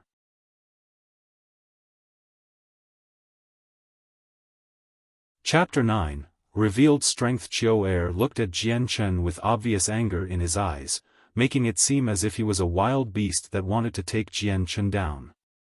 "You little bastard, I'm going to teach you a lesson today." Chiu Er roared angrily. He dashed towards Jian Chen and sent a kick towards his head.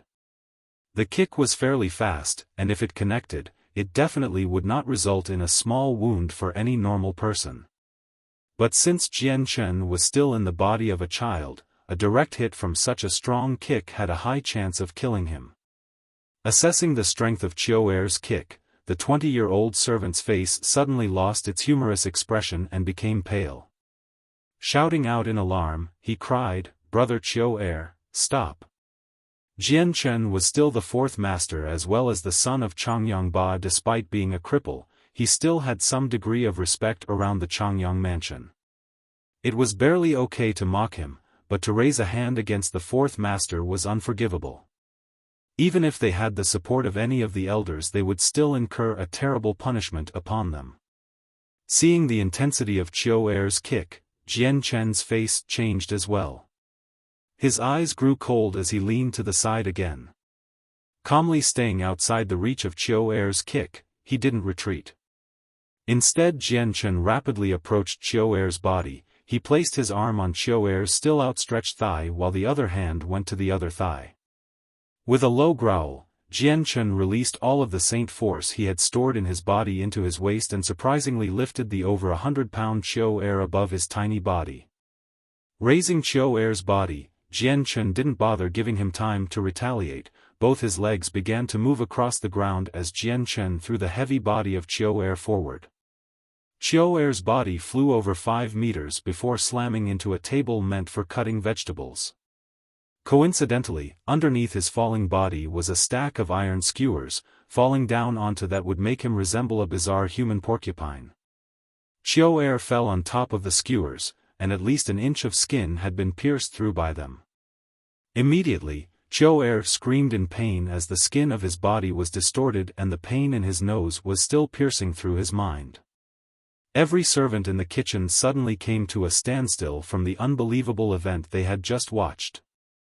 A single 7-year-old not only fought back against a heavyweight person like Chiu Er, but he even defeated that person, who had reached the third layer of Saint Force. If news of this got out, no one in the Changyang clan would be able to believe it. Jian Chen looked at Chiu Er's suffering with cold eyes while making a mocking face at him. He didn't say anything, and decided to leave the kitchen instead, without taking even a single steamed bun with him. After exiting the kitchens, Jian Chen slowly exhaled. He didn't think that even the servants in the kitchens would begin to mock the fourth master. Throwing away the depression from his heart, Jian Chen began to stroll around the Changyang mansion once more. With the mansion being so vast, Jian Chen had never once seen the entirety of it. Even the scenery around the place was nice to look at, as gardens surrounded every inch of the outside yards. There were many lakes as well as flower gardens that had very rare specimens that could not be seen anywhere else, and they carried a sweet fragrance. As the fourth master of the Changyang clan, Jian Chen was free to wander wherever he wanted. As he wandered to and fro, he would come across important roadways and buildings that had many experts concealed everywhere. When he saw those experts, however, he had decided to think no more about it. After all, he knew that the Changyang clan is one of the 4 great clans of Lore City. Lore City was a first-class city, so the title of being a big clan was a prestigious one. As he walked, he had unconsciously came to the middle of a calm flower garden. Jian Chen had not noticed that his third brother Changyang Ku had been carrying a wooden axe as he trained within the same flower garden. However, in the eyes of a battle-hardened Jian Chen, it looked as if Changyang Ku was just recklessly swinging the axe around with no particular style in mind at all. Although Jian Chen had studied the way of the sword in the past world, he had studied many different axe-wielding experts and how they fought. So even Jian Chen was familiar with how one should use an axe, but the way Changyang Ku was handling it, Jian Chen was speechless. How could this be considered training? Just as Jian Chen was about to turn around to leave, Chang Yongku noticed him out of the corner of his eye. Slowly ceasing his movements, Chang Yongku's face started to show signs of ill intent as he smiled. "Fourth brother, come on over, your third brother has some candy for you to eat." Chang Yongku cried out to Jian Chen. Hearing Chang Yongku's words, Jian Chen nearly tripped down onto the ground in disbelief. Secretly thinking to himself, he thought, even a 7-year-old wouldn't fall for such a line. However, Jian had forgot to account for that aside from the experiences of his past world, he was still no better than a 7-year-old child. But he paid no mind to the words of Chang Yongku and continued to keep on walking without even turning his head back. Seeing that Jian Chen was getting farther and farther away, Chang Yongku began to get angry. Throwing the wooden axe in his hands to the ground, he dashed towards Jian Chen and eventually caught up to him. "Fourth brother, did you not hear me just now?" Chang Yongku blocked Jian Chen's path like a cork in a bottle, his face red with anger as he stared at Jian Chen. "Is something wrong?" Jian Chen looked at Chang Yongku with a calm gaze while implying a hint of coldness in his question. Jian Chen did not harbor any good sentiments towards his third brother. In the past 2 years, Chang Yongku would always look for some way to bully Jian Chen, and ever since the news of Jian Chen being a cripple, his actions became much more severe. If it wasn't for the fact that Jian Chen rarely went outside, the amount of times Chang Yongku bullied Jian Chen would have been increased tenfold. However, every time he had tried to bully Jian Chen, it would always result in failure, and sometimes Jian Chen would also find a way to bully him back. This had created a sense of resentment within Chang Yongku's heart which made him seek revenge even more. "Fourth brother, come accompany your third brother in practicing some martial arts." While talking, Chang Yongku had already started dragging Jian Chen towards the place where he practiced and did not give Jian Chen a chance to respond. Chang Yongku was actually very excited at the moment, for although he was not a match for Jian Chen when comparing their intelligence, he did not think he would be weaker than Jian Chen in terms of strength. After all, his fourth brother was a cripple in terms of martial cultivation and could not even cultivate any saint force. In Chang Yongku's mind, this was the perfect opportunity to exact his revenge. Not long after Jian Chen had been forcefully dragged by Chang Yongku to where he was practicing his martial arts, Chang Yongku picked up the wooden axe he had thrown to the side earlier and then said to Jian Chen, "Third brother, are you ready? I am going to start attacking now." Seeing Chang Yongku's gentle smile, Jian Chen let a hint of playfulness appear within his eyes. Holding both of his palms in a clueless manner, he asked, "Third brother, you have a weapon in your hands, don't tell me you want me to fight against you barehanded?" Hearing his brother talk, Chang Yongku looked distracted for a second. Looking at the wooden axe in his own hands, he hesitated only for a second before tossing it towards Jian Chen, as he said, "Then I shall give you the axe, fourth brother, and I will be the one that will fight barehanded." Although the axe was wooden, it was still 10 pounds. Even for a 10-year-old child, swinging this around would prove to be difficult. Chang Yongku had thought of this and threw it towards Jian Chen for this reason. He wanted to make Jian Chen humiliate himself while he would look like the gracious one. Jian Chen took the wooden axe in front of him and started to inspect it. The axe was very crudely made, only the shape of the axe was there, while the blade of it was almost non-existent. Even if he were to try to chop at a person, it would not cause significant harm. At the very most, the axe would only leave behind a sore bruise. Seeing Jian Chen hold up the 10-pound axe with ease, Chang Yongku's eyes revealed a trace of shock. He had not been expecting this change of events. Jian Chen looked at Chang Yongku and gave a faint laugh, "Third brother, perhaps you should use this axe instead." Right as he spoke, he tossed the axe back at Chang Yongku.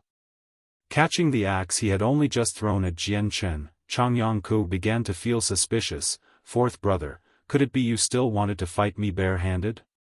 Jian Chen began to laugh as he shook his head.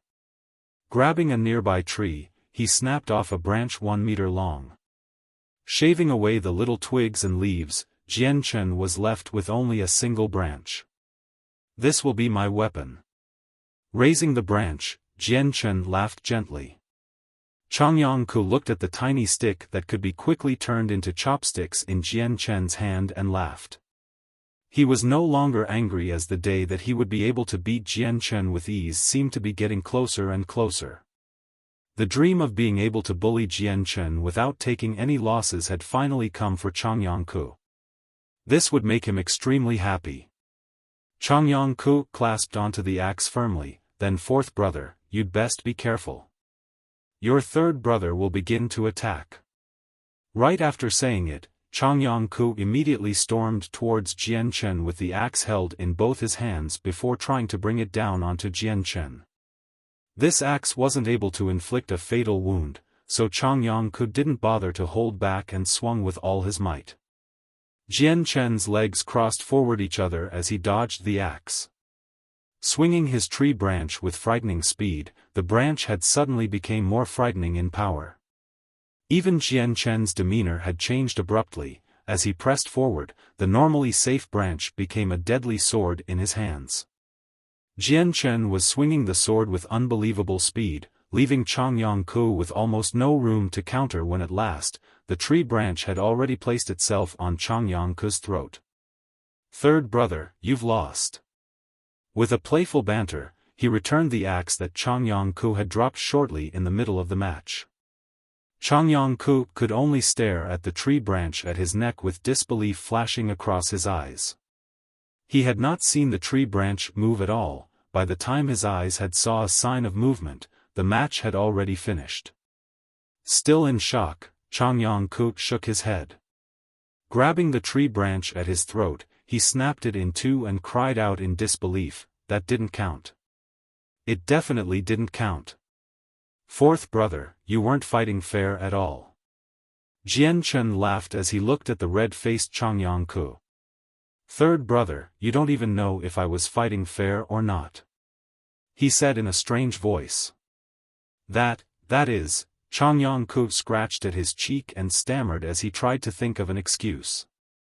In the end, he still couldn't accept the result and said, either way, that match just now didn't count. Let's fight one more time. Jian Chen gathered the pieces of the tree branch that Changyang-ku had snapped with a laugh. Okay, let us fight one more time then.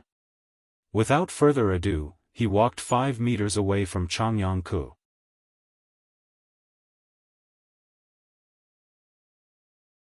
Chapter 10. High regards. Both of Changyang-ku's hands clenched his axe tightly, as he attentively looked at Jian Chen. Thanks to the lesson he had just learned, he wouldn't dare to underestimate Jian Chen a second time, so in this round, Changyang-ku moved around carefully. Jian Chen began to laugh at Changyang-ku, causing him to scowl in confusion. Third brother, can we start sparring now? Changyang-ku tightly gripped his axe. This time, he used his saint force to help him. Once again he charged at Jian Chen, but this time he was much faster. Jian Chen casually waved around the less than half a meter long tree branch in his hands. He was feeling fantastic for some odd reason. It was almost as if the branch had some sort of secret connection with himself. At the same time, within Jian Chen's heart, he couldn't help but feel the same sensation he had in the previous world when he had been on the verge of death, where he could understand the amazing power of the realm of the sword god. During that moment, he had finally been able to control his sword with his spirit, and had sent it flying 100 meters straight through Duguqiubai's throat. Thinking of that moment, Jian Chen sprung into action, as the tree branch in his hand was sent flying towards Changyang-ku. Whoosh! Bending to Jian Chen's will, the tree branch looked as if it was alive, and flew from his hands. Flying at incredible speeds towards Changyang-ku, the tree branch was enveloped by a faint white glow of light. A strong yet acute amount of sword chi was emitted from the tree branch, making it look like a bolt of lightning. With a brilliant flash of light, the branch had already reached Changyang-ku's stomach. Immediately realizing the trajectory path, as well as the amount of sword chi on the tree branch, Jian Chen turned pale with fright. He frantically tried to stop the branch from reaching its destination. If the tree branch was not stopped, then it would have, without a doubt, pierced through Chang Yongku and kill him. Even if he wasn't immediately killed, Chang Yongku would still have suffered from a fatal wound, which would lead to a disaster for Jian Chen. Right as the branch reached Chang Yongku's stomach, it began to slow, but not before piercing into his stomach just by a small amount. Looking closer, the tree branch had merely penetrated through the skin, but if Jian Chen had been a tiniest bit slower with his command for it to stop, then Chang Yongku would have been left with the branch straight through his body. Such a thought was too horrible for Jian Chen to imagine. Wiping away the sweat on his forehead, Jian Chen noticed that there was still a thin line of his soul connected to the tree branch. Confirming once more with his soul that the branch had only pierced Chang Yongku's skin, Jian Chen let out a sigh of relief. Feeling the slight pain from his stomach, the somewhat plump Chang Yongku couldn't help but start to pale. When he looked down and saw the bloodstains on his stomach, his face changed drastically. A wail was heard as he started to cry, with teardrops falling in a never-ending stream down his cheeks as if his eyes were fountains. "BL. Blood, I'm bleeding. Wah, fourth brother, you hit me. Wah, mo, mother, I'm going to tell my mother about this. Mother. Fourth brother hit me." Chang Yongku immediately transformed into a child who only knew how to cry. Throwing down his wooden axe, he fled from the garden, bawling non-stop. Chang Yongku was barely 10 years old after all, he had not yet matured enough to withstand an ordeal like this. Looking at the slowly fading away Chang Yongku, Jian Chen couldn't help but shake his head. As he walked out from the gardens by himself, he felt a small bit of fear in his heart. What type of strict punishment would he receive for this? What? Chang Bai, are you playing a joke on me? In a study room, the leader of the Changyang clan, Chang Yongba, stood up from his chair in surprise. Focusing his attention on the elder in front of him, Chang Yongba couldn't help but be amazed by what he had just heard. The elder that stood in front of Chanigang Ba was the housekeeper of the Changyang clan, Chang Bai. Chang Bai nodded his head solemnly, "My lord, even I didn't believe this matter at first, but dozens of the kitchen servants all saw it clearly. The fourth master really did beat one of the servants, as well as lift up a servant who weighed 100 pounds more than him, before tossing him 5 meters away. The most important part is that this very same servant is of the third Saint Force layer." Hearing Chang Bai, Chang Yongba's eyes widened in awe from this piece of incredible news. Chang Bai looked at the clan leader, and after some hesitation, continued to say, "My lord, I also received more information about this, but the fourth master was recently involved in a spar with the third master. Using a single tree branch, the fourth master was able to injure the third master." What? Xiang'er and Ku'er fought, and Xiang'er was the victor? With each passing second, Chang Yongba's eyes widened more and more. "That is correct, my lord. The fourth master had used only a tree branch while the third master was using a wooden axe." Chang Bai added. "How is this possible?" Chang Yongba flew from his chair once more. "Xiang'er is unable to use the Saint Force, while Chang Yongku is 3 years older and is also at the third Saint Force layer. Combined with the fact that Ku'er practices martial arts every day, how was he not able to beat Xiang'er?" Taking out a tree branch from within his robes, Chang Bai held it out for Chang Yongba to take. "My lord, the fourth master had used this tree branch to beat the third master." Chang Yongba took the tree branch that was no thicker than his fingers. Inspecting it over, he noticed the tip of it had been dyed with blood. Chang Yongba focused onto the dried-up blood on the broken tip of the branch while concealing all sorts of emotions from his face. "Chang Bai, is Ku'er fine? The third master is uninjured besides some broken skin." Chang Bai replied. Chang Yongba nodded his head slowly with a neutral face. Inspecting the tree branch even more closely, he started to grow more and more suspicious. Finally, he spoke, "Chang Bai, this tree branch is nothing special. In addition, the tip is not sharp at all. Based on Xian Er's strength, it is impossible for a tree branch to injure Ku'er at all. Chang Bai nodded his head in agreement, his eye glistening with a single luster. My lord, I just had an outrageous thought. What if the fourth master is not a cripple unable to cultivate Saint Force?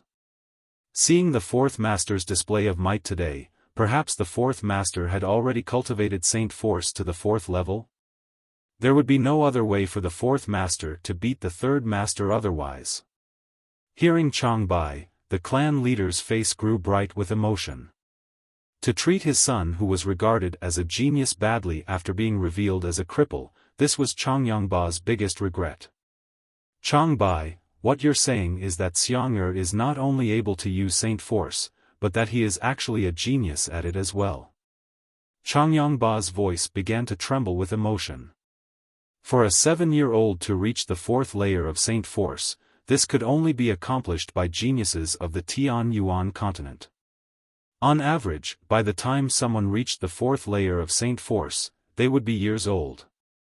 He is an outstanding genius in my eyes, and I believe in him.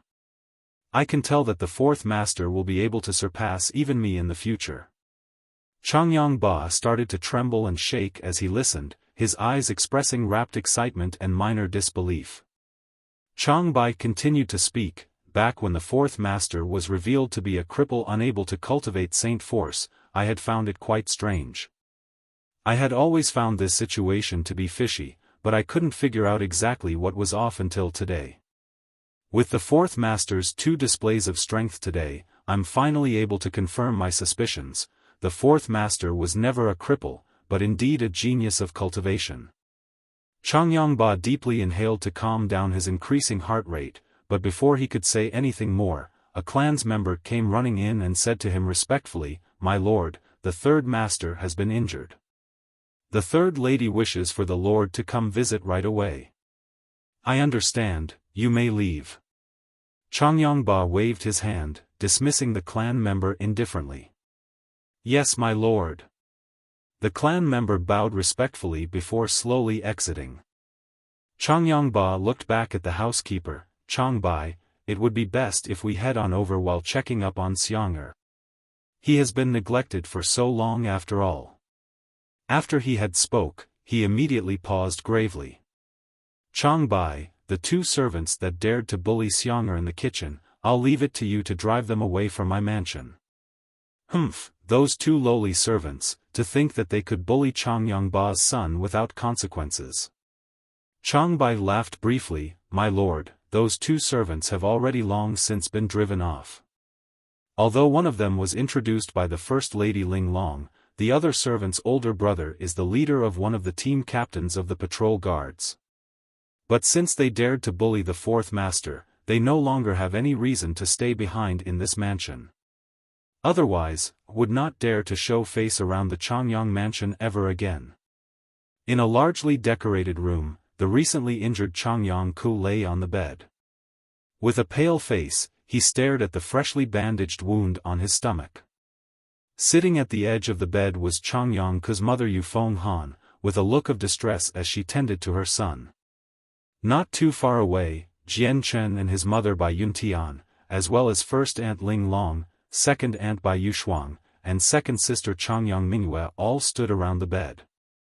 Yufeng Han looked back at Bai Yuntian with an angry look. "Fourth sister, your treasured son is getting more and more outrageous.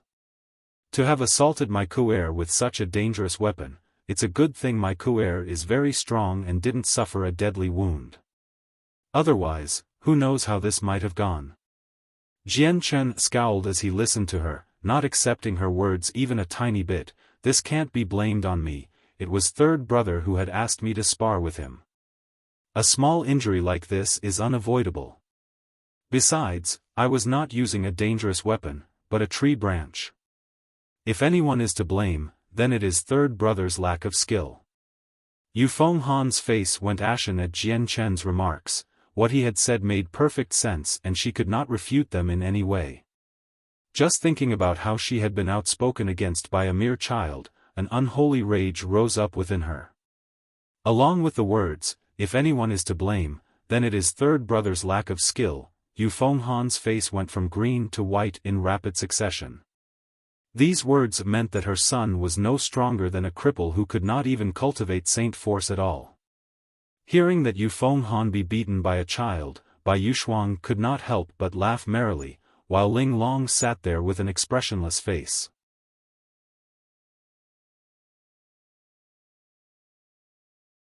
Chapter 11. Kargath Academy. Bai Yuntian held Jian Chen's head in a loving way as she slowly walked forward. Third sister, this was only some playful sparring between kids, not something we should worry about. It's pointless to get angry. In the end, the two of them are just children after all. Right now, we should instead concentrate on healing Kuer's wounds. At the words of Bai Yuntian, despite still being quite mad, all Yu Fenghan could do was fume silently. She was afraid that if she continued to nag everyone about the acts of such small children, her three sisters would begin to see her in a darker light. Bai Yuntian walked up to where Changyang Ku reclined, closed her eyes and brought her two hands over the boy's wounds. Her hands hovered there for a moment before letting off a faint white glow. At that moment, Jian Chen's eyes sparkled with interest. He could clearly sense that a special power was gradually gathering in his mother's hands, forming that faint white glow. Moreover, this type of special power was the exact same power that he was able to contain inside the ball he had made earlier. Jian Chen began to pay close attention to his mother's movements, and in doing so he suddenly realized that he was actually unsure if he was able to understand the very same method his mother was using to manipulate the energy. After all, he had discovered ages ago that this ability to integrate the strength of the world was complicated. The white glow in Bai Yuntian's hands grew stronger and stronger, yet the light never hurt one's eyes. After a few deep breaths, she flicked her arms and the milky white light left her hands and floated down to Changyang Ku's stomach, slowly merging with the wound there. The white bandages that were already there obstructed Jian Chen's view of what exactly the white ball of energy was doing, and what changes were occurring. After completing her task, Bai Yuntian let out a deep breath. Third sister, Changyang Ku is fine, his injuries should be non-existent now. A happy smile finally appeared on Yu Fenghan's face. She thanked Bai Yuntian briefly before quickly stepping over to Changyang Ku's bedside. She gave a concerned look towards her son and asked, "Kuer, how are you feeling? Does your wound still hurt?" Changyang Ku raised his hand to rub at his stomach area, and laughed before starting to tear at his bandages. "Mother, your son is all right now. It's very comfortable." After the bandages fell off, it was clear that the wound on Changyang Ku's stomach was nowhere to be seen. Only a small bloody scar remained, but other than that, the wound had ceased to exist. Upon seeing this, Jian Chen suddenly understood. This type of mysterious energy was the unique energy that belonged to radiant saints. Their energy had a special healing effect that could heal any injury, no matter how grave. Under the care of a radiant saint, any wound would be healed rapidly. Since his own mother was a radiant saint, she was able to use this healing power. Legend said that some very strong radiant saints were able to regrow someone's arm, as well as having the power to resurrect the dead. Inside Jian Chen's head, he had a secret thought: if he was able to understand and absorb the energy of the radiant saint, then he may be able to be like his mother, and have the same amount of control a radiant saint had to heal wounds. As he had this thought, Jian Chen couldn't help but feel impatient, and wanted to test it out. However, in the end he still endured the temptation, since his current situation was not appropriate for experimenting. At that moment, the doors to the room opened wide. Jian Chen glanced at the people who walked in together. It was his father, Changyang Ba, and the Changyang clan's housekeeper, Chang Bai.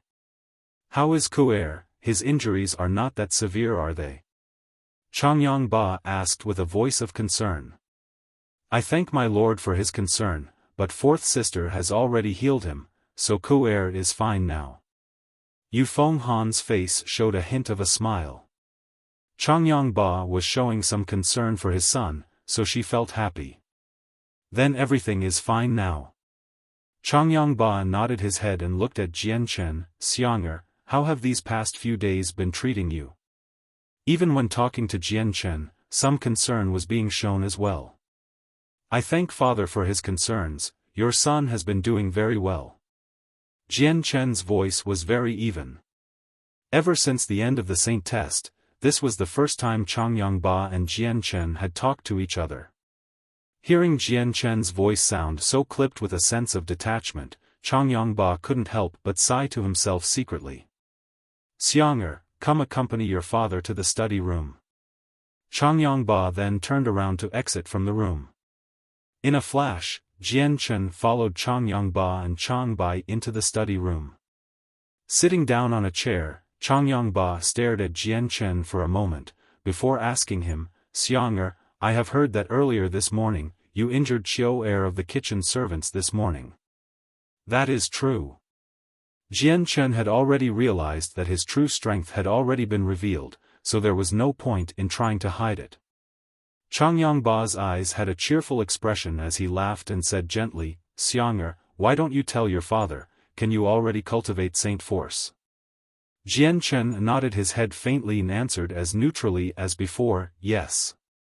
He knew that there was no way he could conceal this fact, so he admitted it with straightforward answer.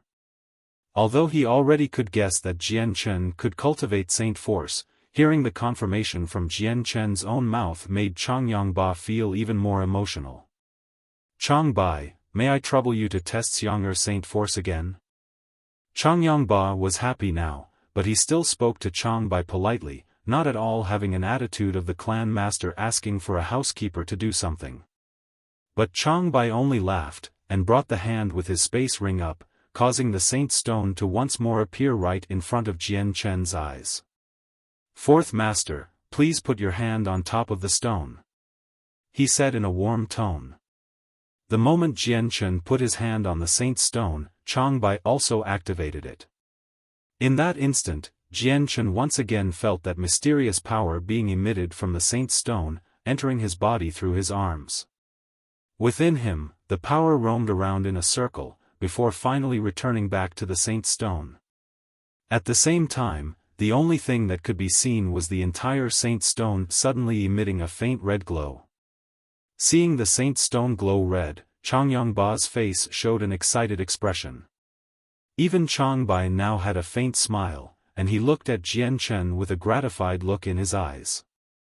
Clan leader, based on the strength of the glow, Fourth Master has already reached the fourth Saint Force layer. Changbai said with a faint smile. The fourth layer, Changyangba gradually stood up from his chair, and in excitement, he wrung his hands together. Before this, he had already guessed such a result, but it had only been a guess. Now that he knew the actual situation, he felt a new feeling in his heart. Jian Chen had already reached the fourth Saint Force layer at the age of 7. Perhaps this level was not very outstanding compared to the entire Tianyuan continent, but within Jessen Kingdom, this was enough to qualify as a first-class genius. Moreover, his third brother, Changyangku, was 3 years older than Jian Chen, and yet his inner Saint Force power had just reached the fourth layer. Changbai once again placed the Saint Stone within his space ring. With a gratified look, he smiled, Fourth Master, you really have not disappointed me. Changyangba quickly calmed down, and glanced at Jian Chen in a completely transformed light. His eyes were now filled with surprise, excitement, and gratitude. By the time Jian Chen left the study room, it was already almost noon. Right after Jian Chen left, Changyangba looked at Changbai, and with a slightly doubtful tone he said, Changbai, since Xiang'er has Saint Force, then how come last time he was tested, it wasn't detected? It had even scared me into thinking that Xiang'er was a cripple that was not able to cultivate Saint Force. Changbai furrowed his brows, and after pondering for a bit, slowly said, I'm not completely sure either.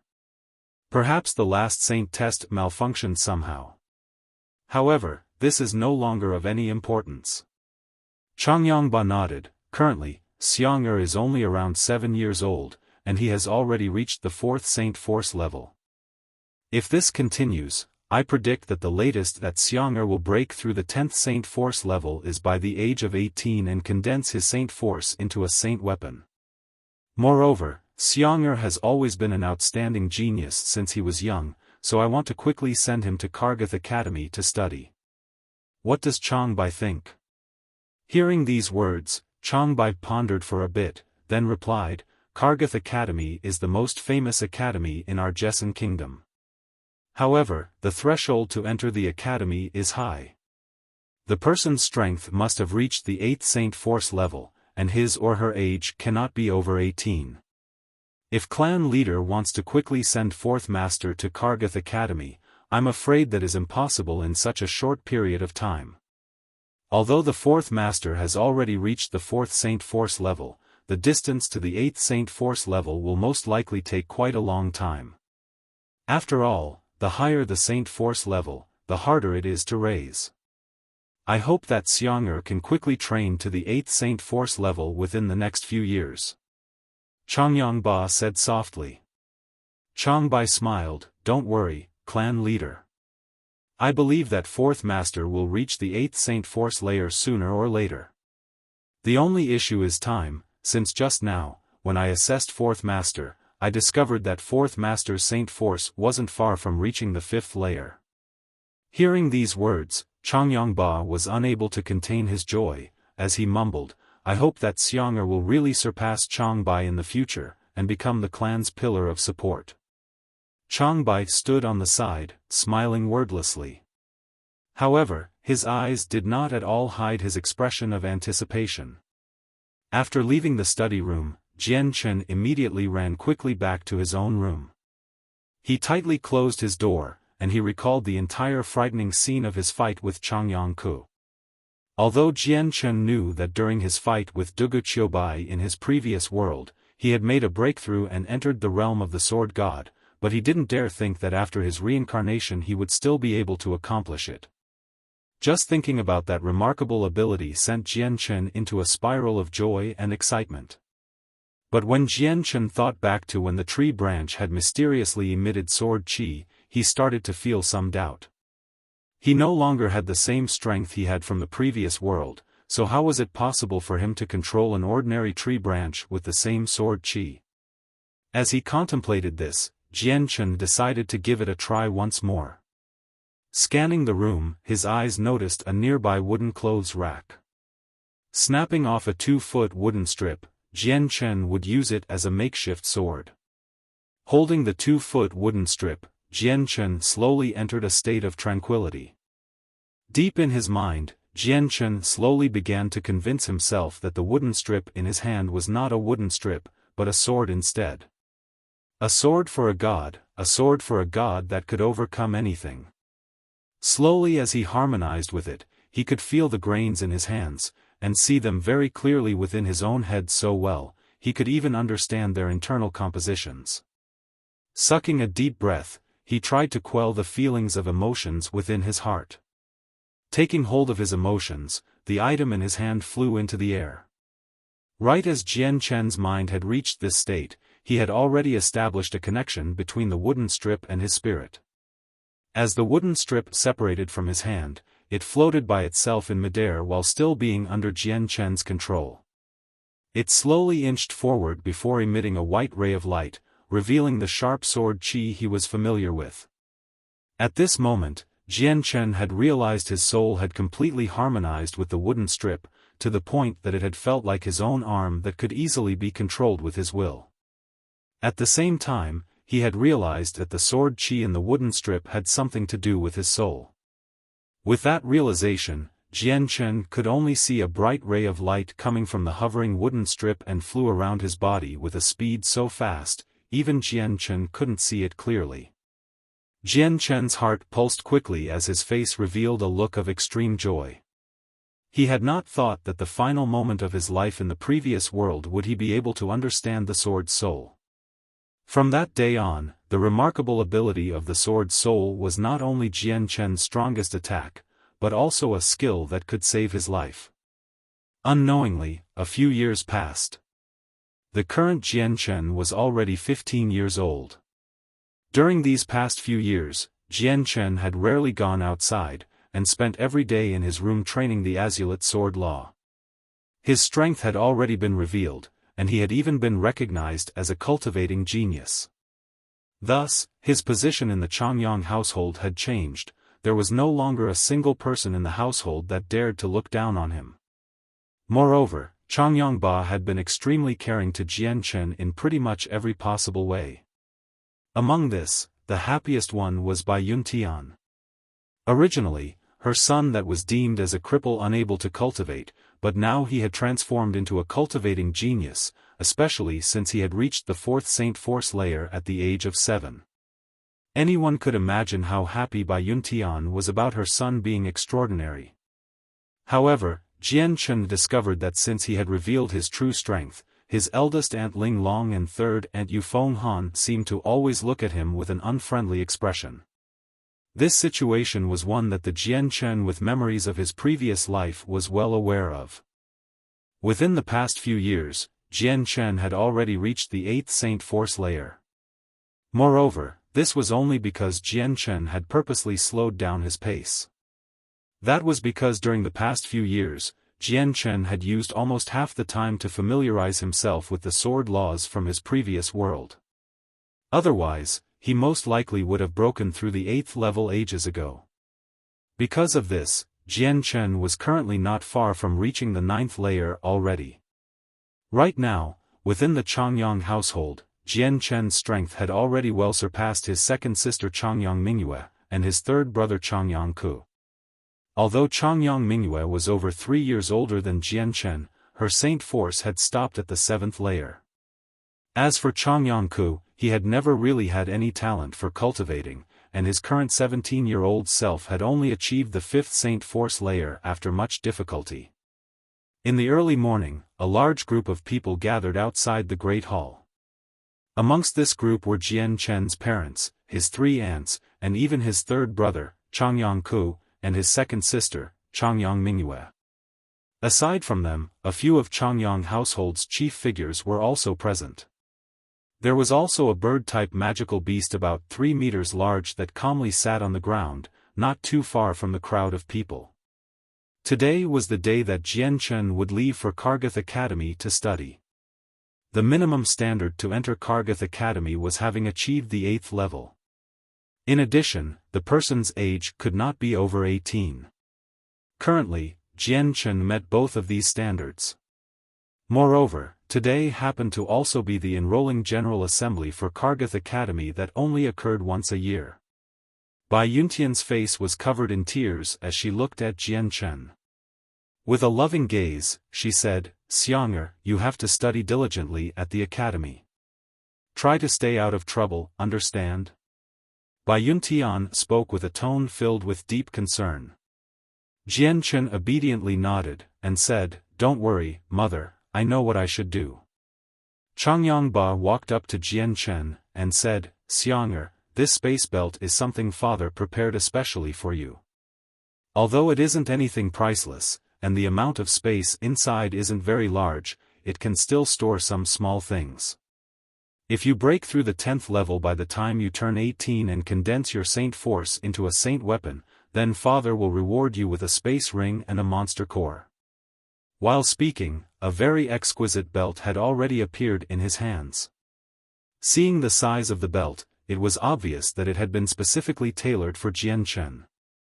Seeing Changyang Ba be so concerned about Jian Chen, Linglong and Fenyan, who were standing nearby, couldn't help but show a trace of deep jealousy and dissatisfaction. However, currently, everyone's gazes were gathered on Jian Chen, and nobody had noticed them. Jian Chen accepted the belt, and said with a strong self-confidence, "Father, I will definitely become a saint soon." Changyang Ba expressed a trace of a smile, and he looked at Jian Chen with a gaze full of gratification. "Fourth Master, it's getting late. We should go on our way." At that moment, the housekeeper Chang Bai that was standing on the side, spoke up. Jian Chen gave one final glance at his mother, and then walked over to Chang Bai without once turning his back, and said, "Chang Bai, let's leave." Chang Bai reached out and lifted Jian Chen onto the back of the flying magical beast. Afterwards, he jumped on as well, sitting next to Jian Chen. Faintly smiling at Jian Chen, he said, "Fourth master, sit tight please." Afterwards, he only saw Chang Bai pat the magical beast's back. In an instant, the flying magical beast seemed to have received a command, and stretched out its 10-meter-long wings to fly up. It directly rose up into the air, and began to quickly fly off into the distance.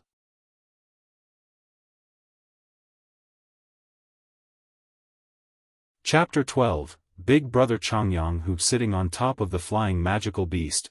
Jian Chen's face did not reveal any sort of emotion, even though they were flying at an extreme speed 1,000 feet high up into the air. Since the beast was flying at such high speeds, he could hear a ceaseless rumbling sound from the wind in his ears.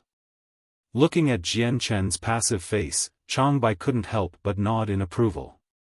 Most children generally paled in extreme fear after flying on top of a magical beast for the first time. Some children trembled in fear the whole time, while a smaller amount even wet themselves, but very few people had achieved the same tranquility as Jian Chen. Chang Bai thought back to when he had sent Changyang Hu to Kargath Academy a few years back.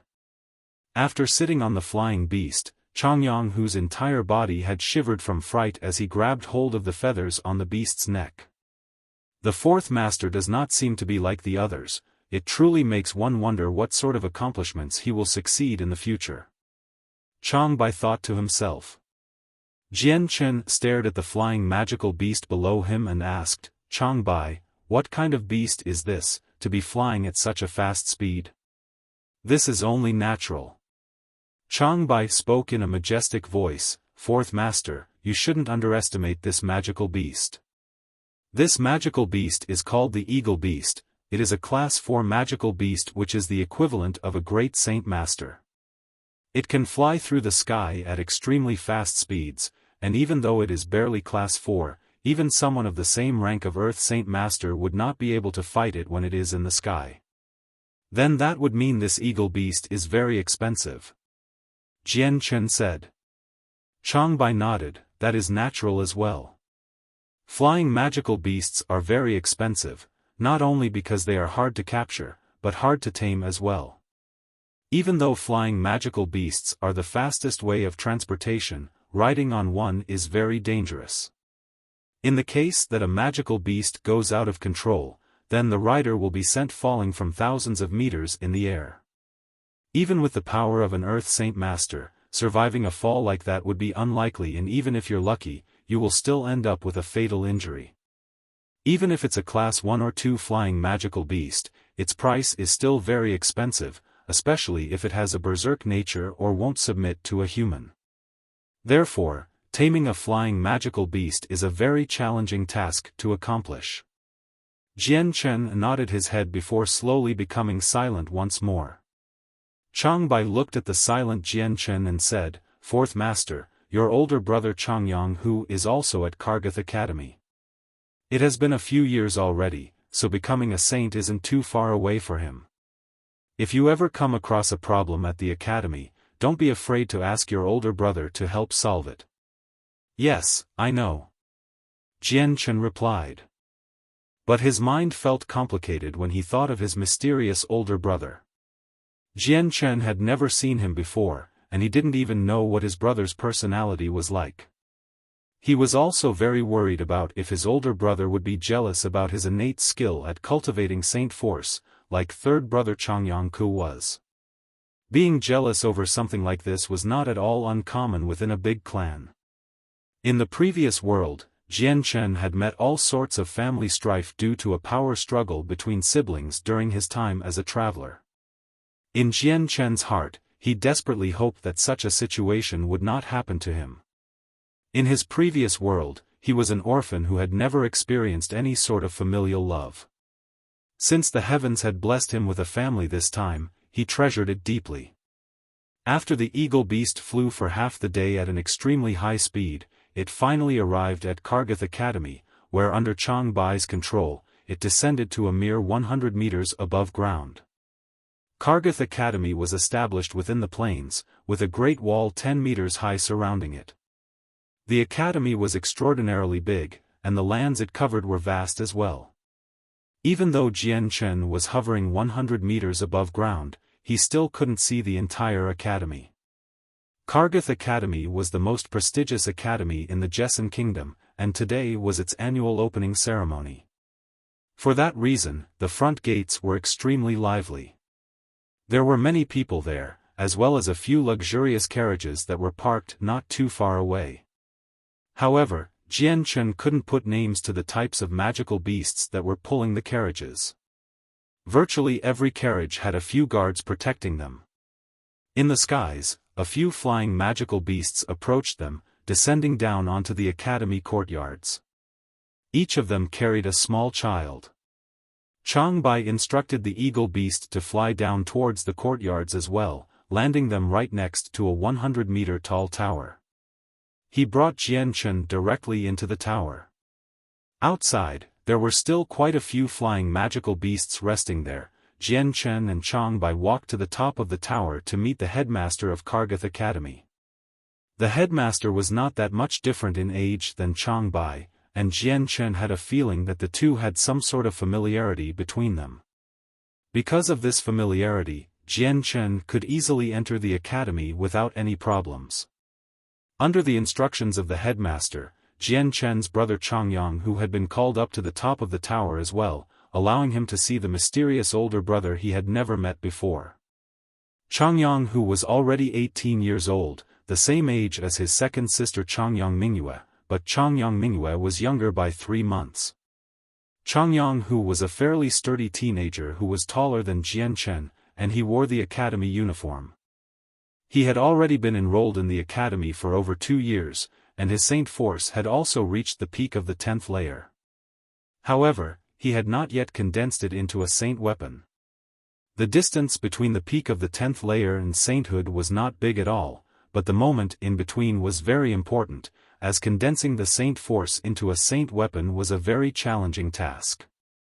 On the Tian Yuan continent, many people weren't capable of forming a saint weapon since birth, because they lacked the aptitude, as well as the innate skill.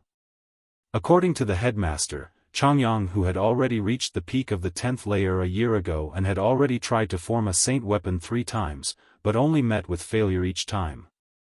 However, seeing an 18-year-old that could form a saint weapon by the age of 18 was rare to see on the Tian Yuan continent.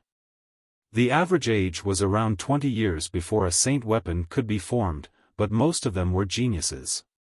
Of course, the average person could make a saint weapon at that age as well, but most of them would not be able to walk down the path of martial arts for long. Because the spiritual qi of the Tian Yuan continent was abundant, the average lifespan of a person was around 200 years. For a person to form a saint weapon at the age of 20, that could be considered decent. Chang Bai pointed at Changyang Hu and said to Jian Chen, "Fourth master, that person is your brother Changyang Hu." Looking over at him, he cried, "Eldest master, this is your younger brother Changyang Xiang Tian." "Big brother." Jian Chen looked at Changyang Hu with a smile as he shouted out a greeting. In his eyes, he had felt that Changyang Hu looked to be a strong yet straightforward person, but his heart was not in complete agreement. Hearing Jian Chen's shout, Changyang Hu scratched at his cheek with a laugh. "Fourth brother, feel free to call on me anytime. If you are bullied in the future, then look for me straight away, and I'll smash them to pieces." Laughing at his brother's speech, Jian Chen responded, "Then I'll be relying on you, big brother." With this first impression, Jian Chen had thought that Changyang Hu was pretty nice, and so all worries he had about his big brother began to disappear like smoke. Changyang Hu shook his head and laughed once more. "It'll be no problem, not a problem at all. No matter what you say, I am still your older brother, so protecting the fourth brother is an absolute must." After this, Changyang Hu suddenly froze before looking around, his eyes revealing some doubts. "Chang Bai, where are second sister and third brother?" he asked. "Eldest master, the second lady and third master have not yet reached the requirements to enter the academy, so it is only the fourth master that was able to join. Changbai answered serenely. Oh. Hearing that, Changyang-hu let loose a disappointed look and began to mutter, how did they not reach the requirement of reaching the 8th layer? This is silly. Fourth brother is more formidable, since he reached the 8th layer so quickly. He's even more amazing than me, his older brother. Eldest master, please escort the fourth master down. From today on, you need to properly look after your younger brother. I still have some business to settle with the headmaster.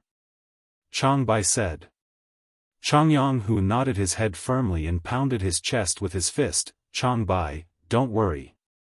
I definitely won't allow anyone in the school to bully fourth brother. Afterwards, Jian Chun received the school medal and left with his older brother. After exiting the tower, Jian Chun looked at the school medal in his hands. Aside from it being proof of him being a student, it also contained his dorm address. Although Jian Chun was not familiar with the layout of the academy, but because Changyang-hu was there to lead the way, they both ended up at their destination sooner than he had expected. The dormitories of the academy were built using a very durable type of stone and were split into two different areas. One area was for the commoners to live in, and the other side was for people like Jian Chun, who had a prestigious clan backing them up. The differences between the two were like comparing the heavens to the earth. Kargath Academy was Jesson Kingdom's most prestigious academy, so it naturally had to have a unique characteristic.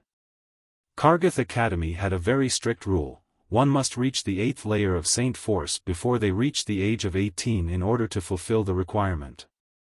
If a student does not reach this level, then even if they are from an extremely prestigious and rich family, they will not be able to enroll in the academy. Because the tuition costs were very low, even the commoners were able to enroll with ease. Some of the students that successfully enrolled came from impoverished families, but Kargath Academy had even waived the fee for many. For that reason, many students were of a commoner's background, and had a poor innate skill for cultivation. At Kargath Academy, there was also another iron-set rule that an aristocrat's follower could not casually bully commoner students. Otherwise, no matter how powerful your family background was, you would still suffer from a serious punishment. If the situation was serious enough, then you might even be expelled. Although this would offend some major families, Kargath Academies had the backing of the Jesson Kingdom. Moreover, the headmaster was one of the 6 major elites in Jesson Empire, so no major family dared to speak up against this iron-set rule. Jian Chen's dorm room was around 10 square meters, and the room's decor was extremely simple. Aside from a bed and a chair, there wasn't anything else present. However, the entire room had been tidied so that it was extremely clean and organized, and it was completely spotless. Fourth brother, this is your room, remember the location well, and be careful to not go the wrong way. Changyang-hu laughed. Jian Chen nodded, and after throwing down some of the clothes he had brought with him, he was pulled away by his older brother to wander around the school grounds. Changyang-hu claimed that it was so that Jian Chen could familiarize himself with his new surroundings. For the entire afternoon, Jian Chen was dragged around by Changyang-hu to wander aimlessly around the school. Suddenly, Changyang-hu opened his mouth to say, "Fourth brother, tomorrow is the annual new student competition. There are plenty of rewards, and the first newcomer king can even win a rank 3 magic stone. The person in second place can win a rank 2 magic stone, and the person in third place can win a rank 1 magic stone. You have to try your best and earn first place."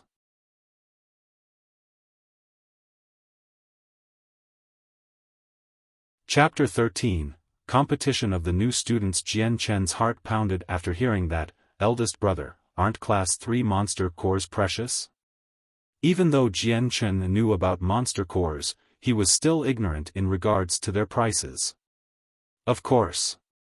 Class 3 monster cores can be sold for more than 100 amethyst coins.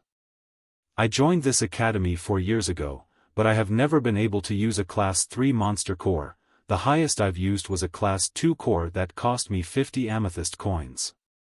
Changyang, whose face started to show signs of heartache after saying that. Jian Chen began to plan it all out in his head.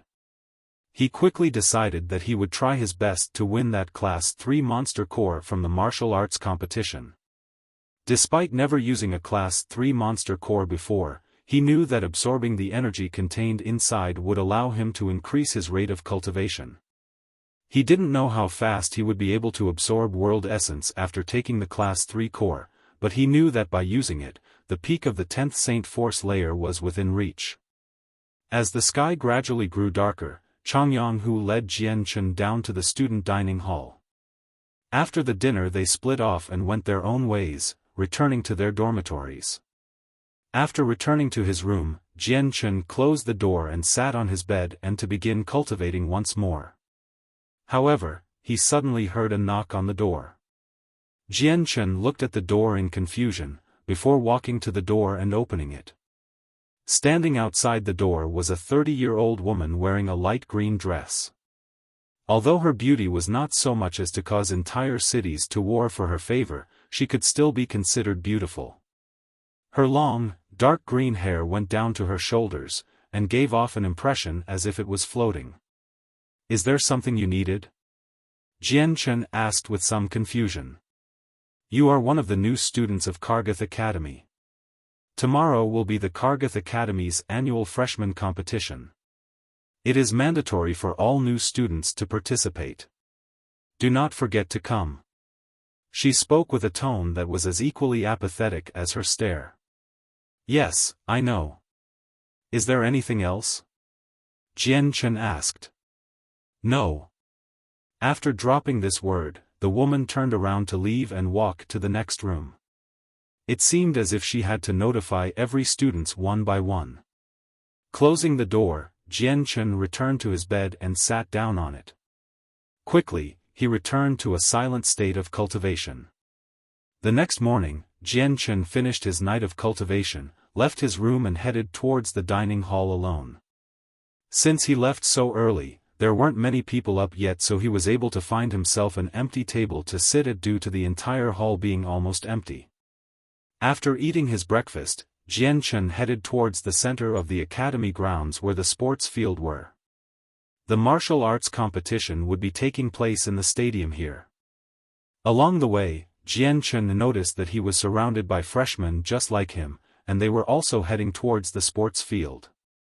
Because the elder students all wore a school uniform, Jian Chen could clearly recognize which ones were freshmen. Although there weren't that many upperclassmen, perhaps they did not have much interest in the freshman competition. When Jian Chen arrived at the sports field, he could see 5 circles, each 30 feet in diameter, on top of the sports grounds. There were already many people already surrounding it. Jian Chen arrived at a tree a few meters away from the grounds. Quickly running towards the tree, he pushed off against the tree trunk to jump upwards towards the tree top. Settling down on the tree branch, Jian Chen started to rest in the shade, since it was still too early for the competition to start. He was in no rush to get there so early, and pointlessly suffer under the blazing sun. Time quickly passed. Soon, it was the time for the competition to start. At this time, the competition arena was already packed with thousands of students.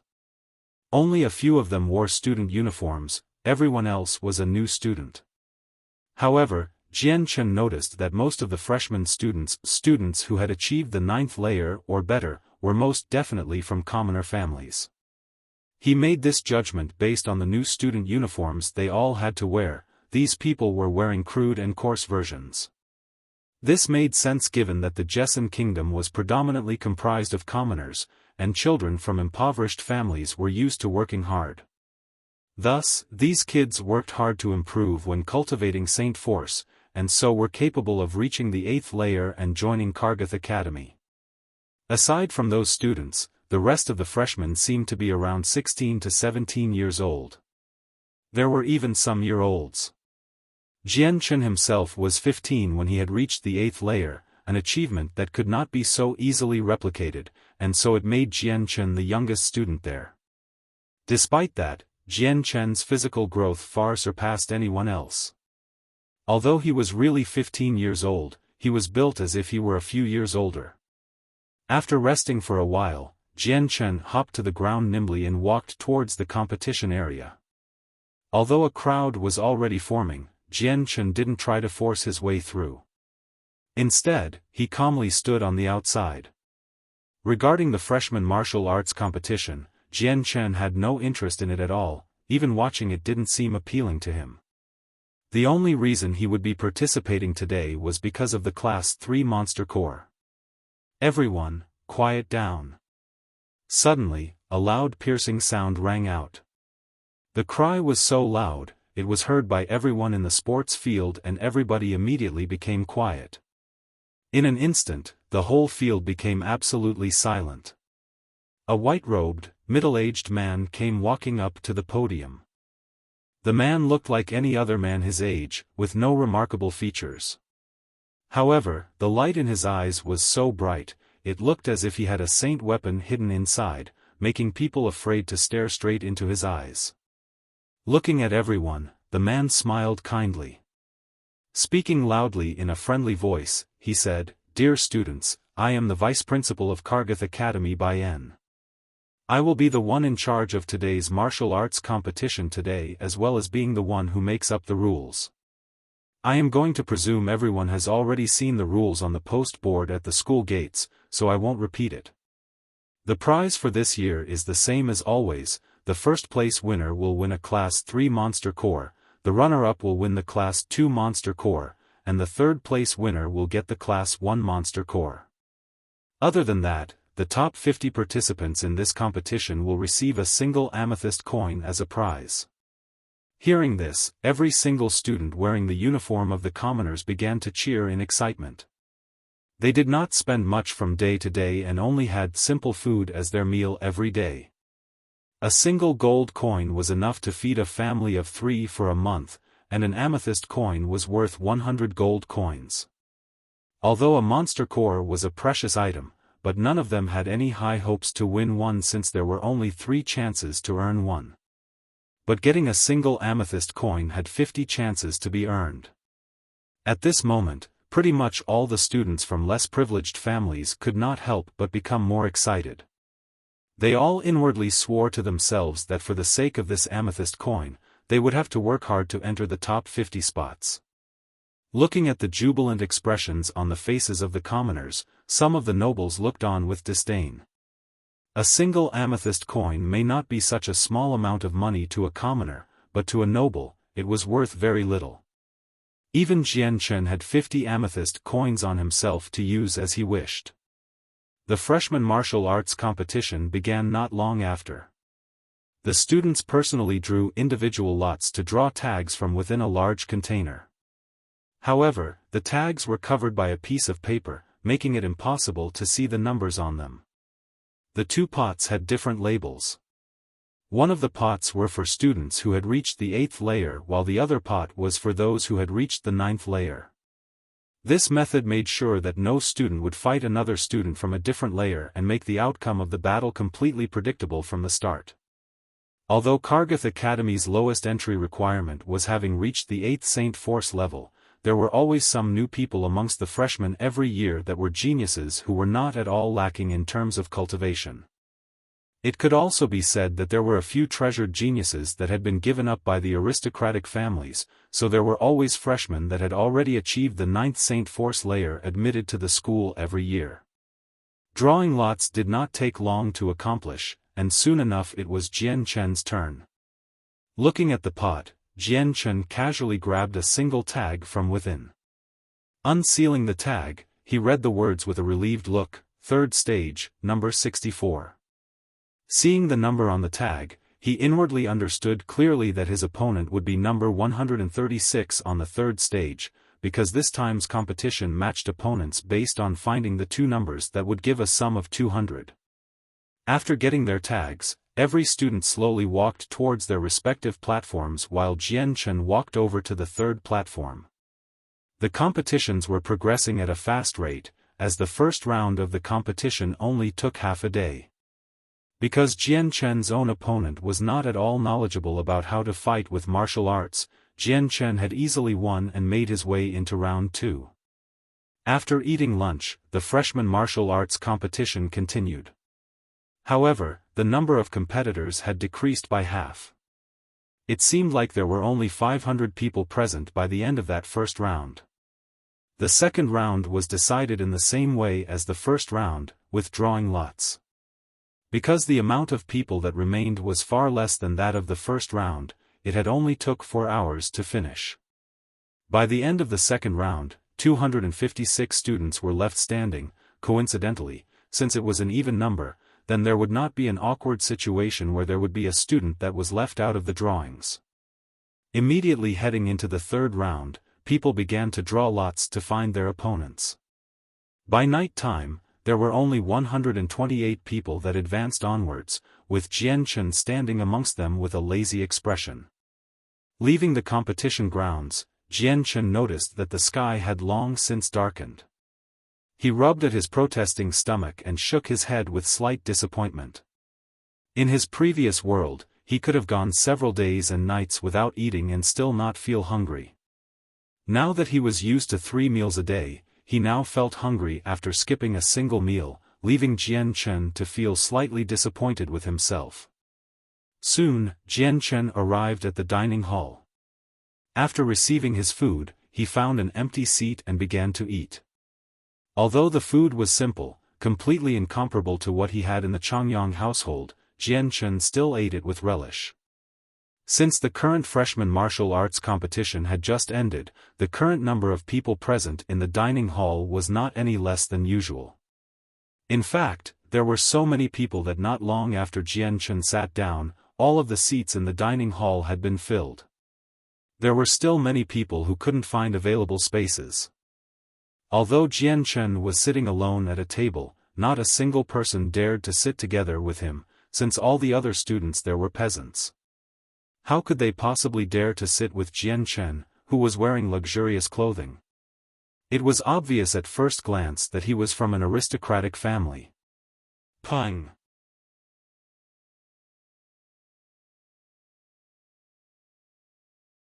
Chapter 15, Ka Di Chioli. Hearing Tai Ta, Jian Chen couldn't help but ask, Tai Ta, you say you have a great amount of strength, but how heavy of an object can you lift?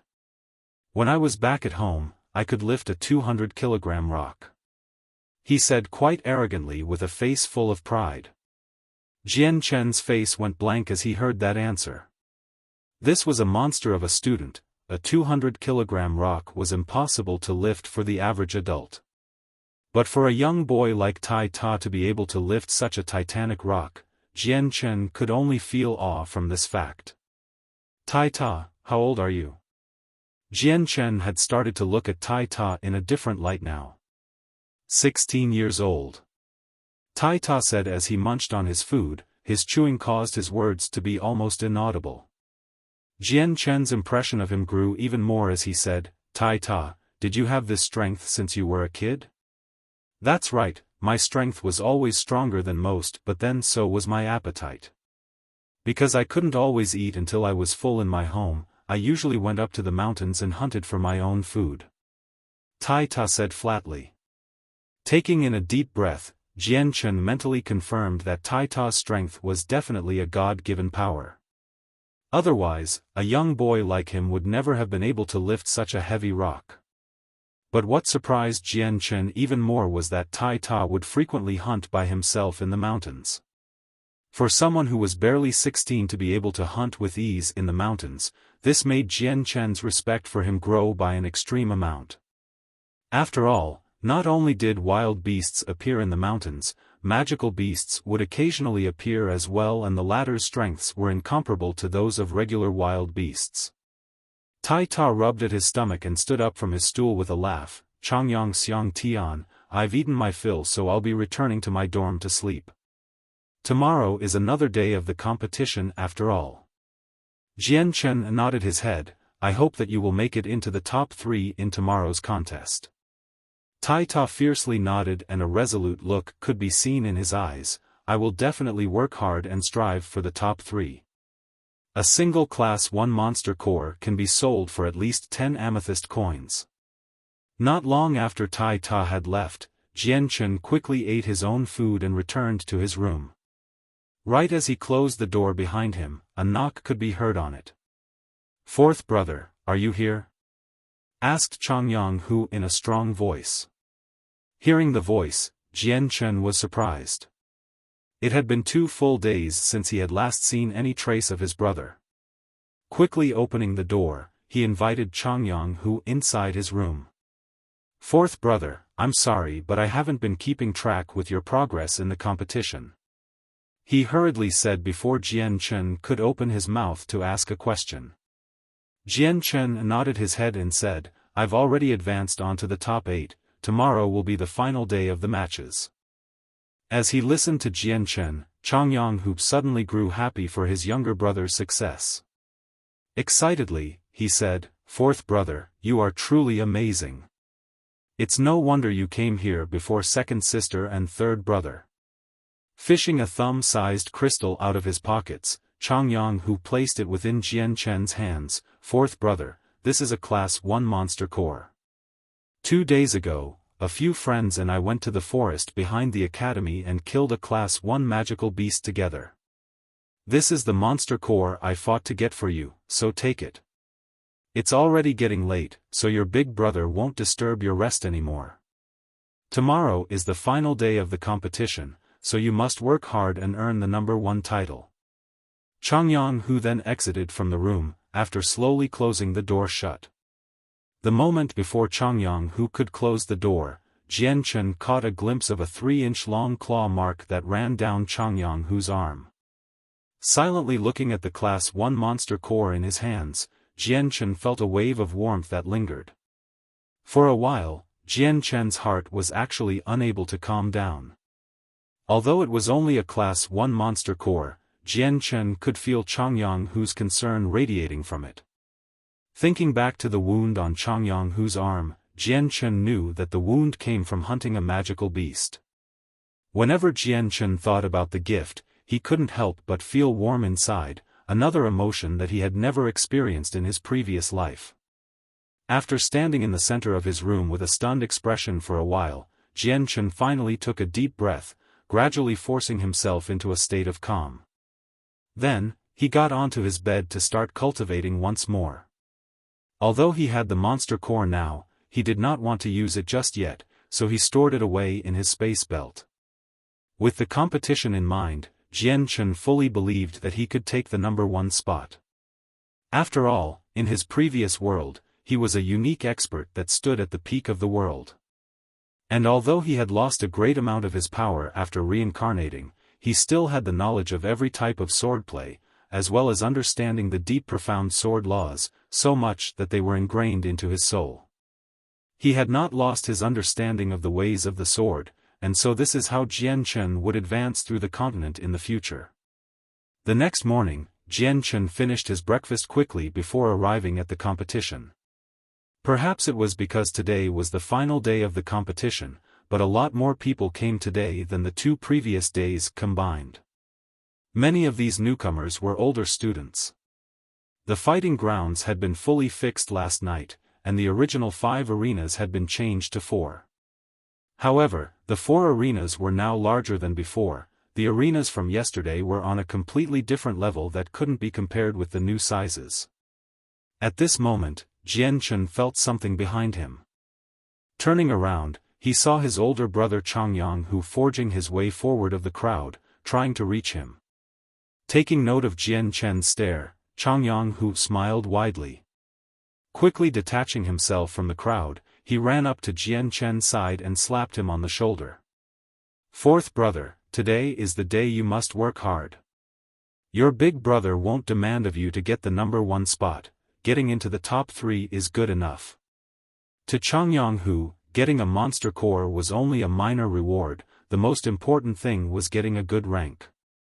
Although the price of a monster core was not easily ignored, it was not something that the eldest son of the Changyang clan deeply desired. Jian Chen laughed and said, "Big brother, you don't have to worry. I definitely will not let you down." The time of the competition came quickly. This time, the top 8 would fight it out in the semi-finals. After drawing lots to decide their opponents, Jian Chen immediately walked onto the arena. Not long after, Jian Chen's opponent slowly came up into the arena, but to Jian Chen's surprise, his opponent was a girl. More precisely, his opponent was the girl from last time, Ka Di Chioli. Ka Di Chioli was wearing a dark red style of clothing, and although she was only 16 or 17 years old, her body was developing nicely. What should be sticking out was sticking out, and what should be thin was thin.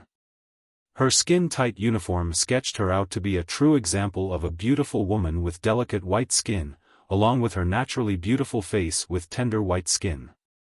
At this point, she had already enraptured the attention of all the boys in the crowd and, without a doubt, Ka Di Chioli was definitely beautiful enough to cause cities to fight over her.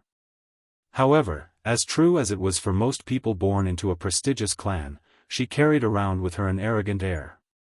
Jian Chen stood empty-handed on top of the arena.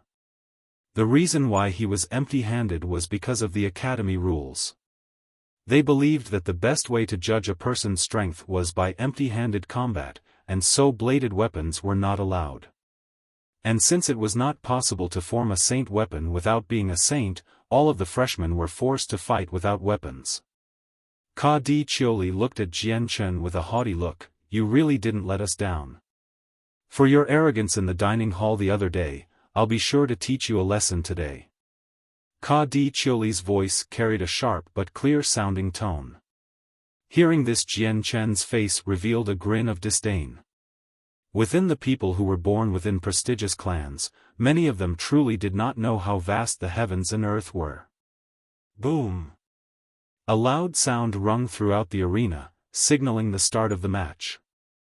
Because all four of the arenas were in the same place, the moment the gong was heard, all 8 participants simultaneously started to move and began to fight. Ka Di Chioli quickly strode towards Jian Chen, but when she was within 3 meters from him, she suddenly jumped up into the air to deliver a flying jump kick towards his face.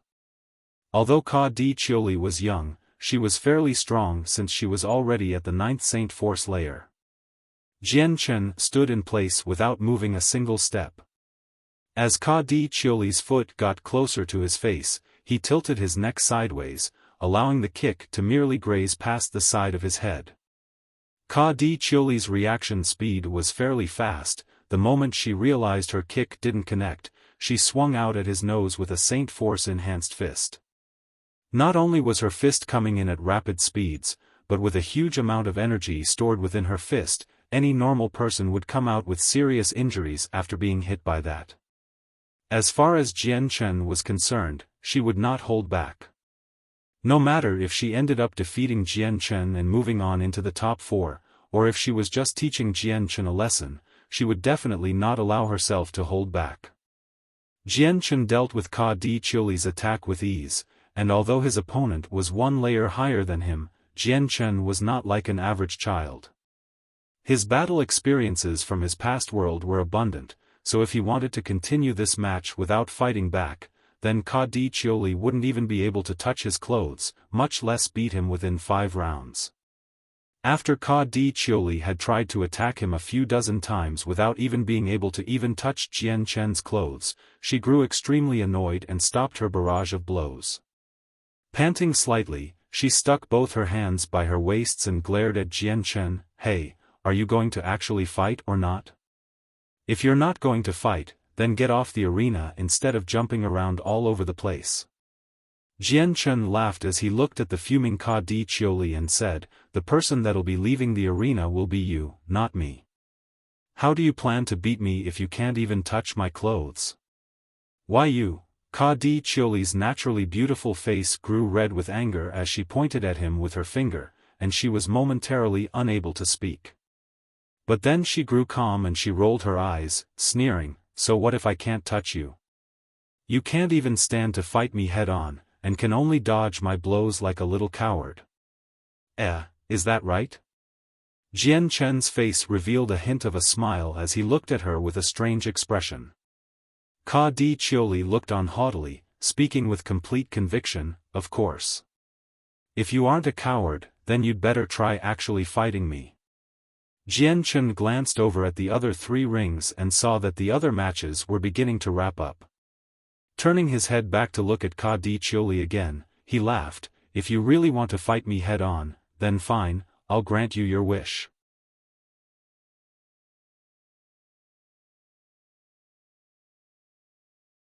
Chapter 16. Advancing into the finals. Hearing Jian Chun words, Ka Di Chioli's eyes brightened. "You said so yourself, so don't you dare try to say otherwise later."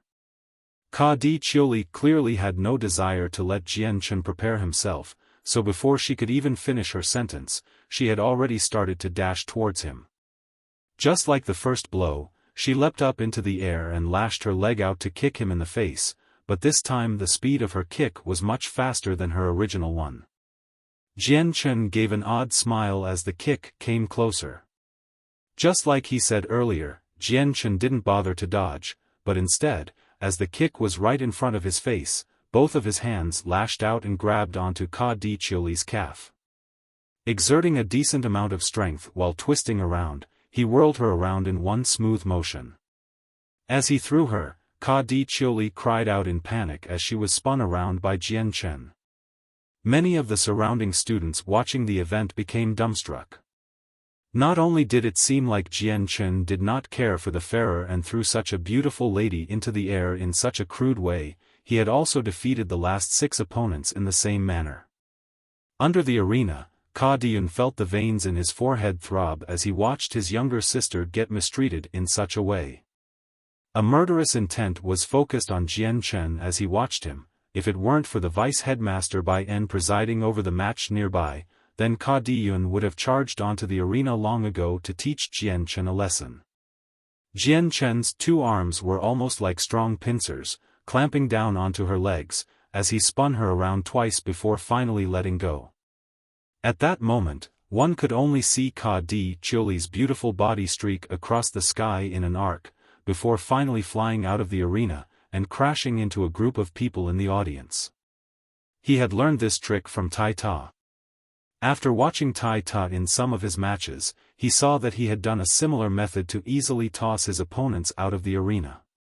However, Jian Chun had to admit, this method was a very easy trick to pull off for a quick but easy victory, and could be done to certain people with ease.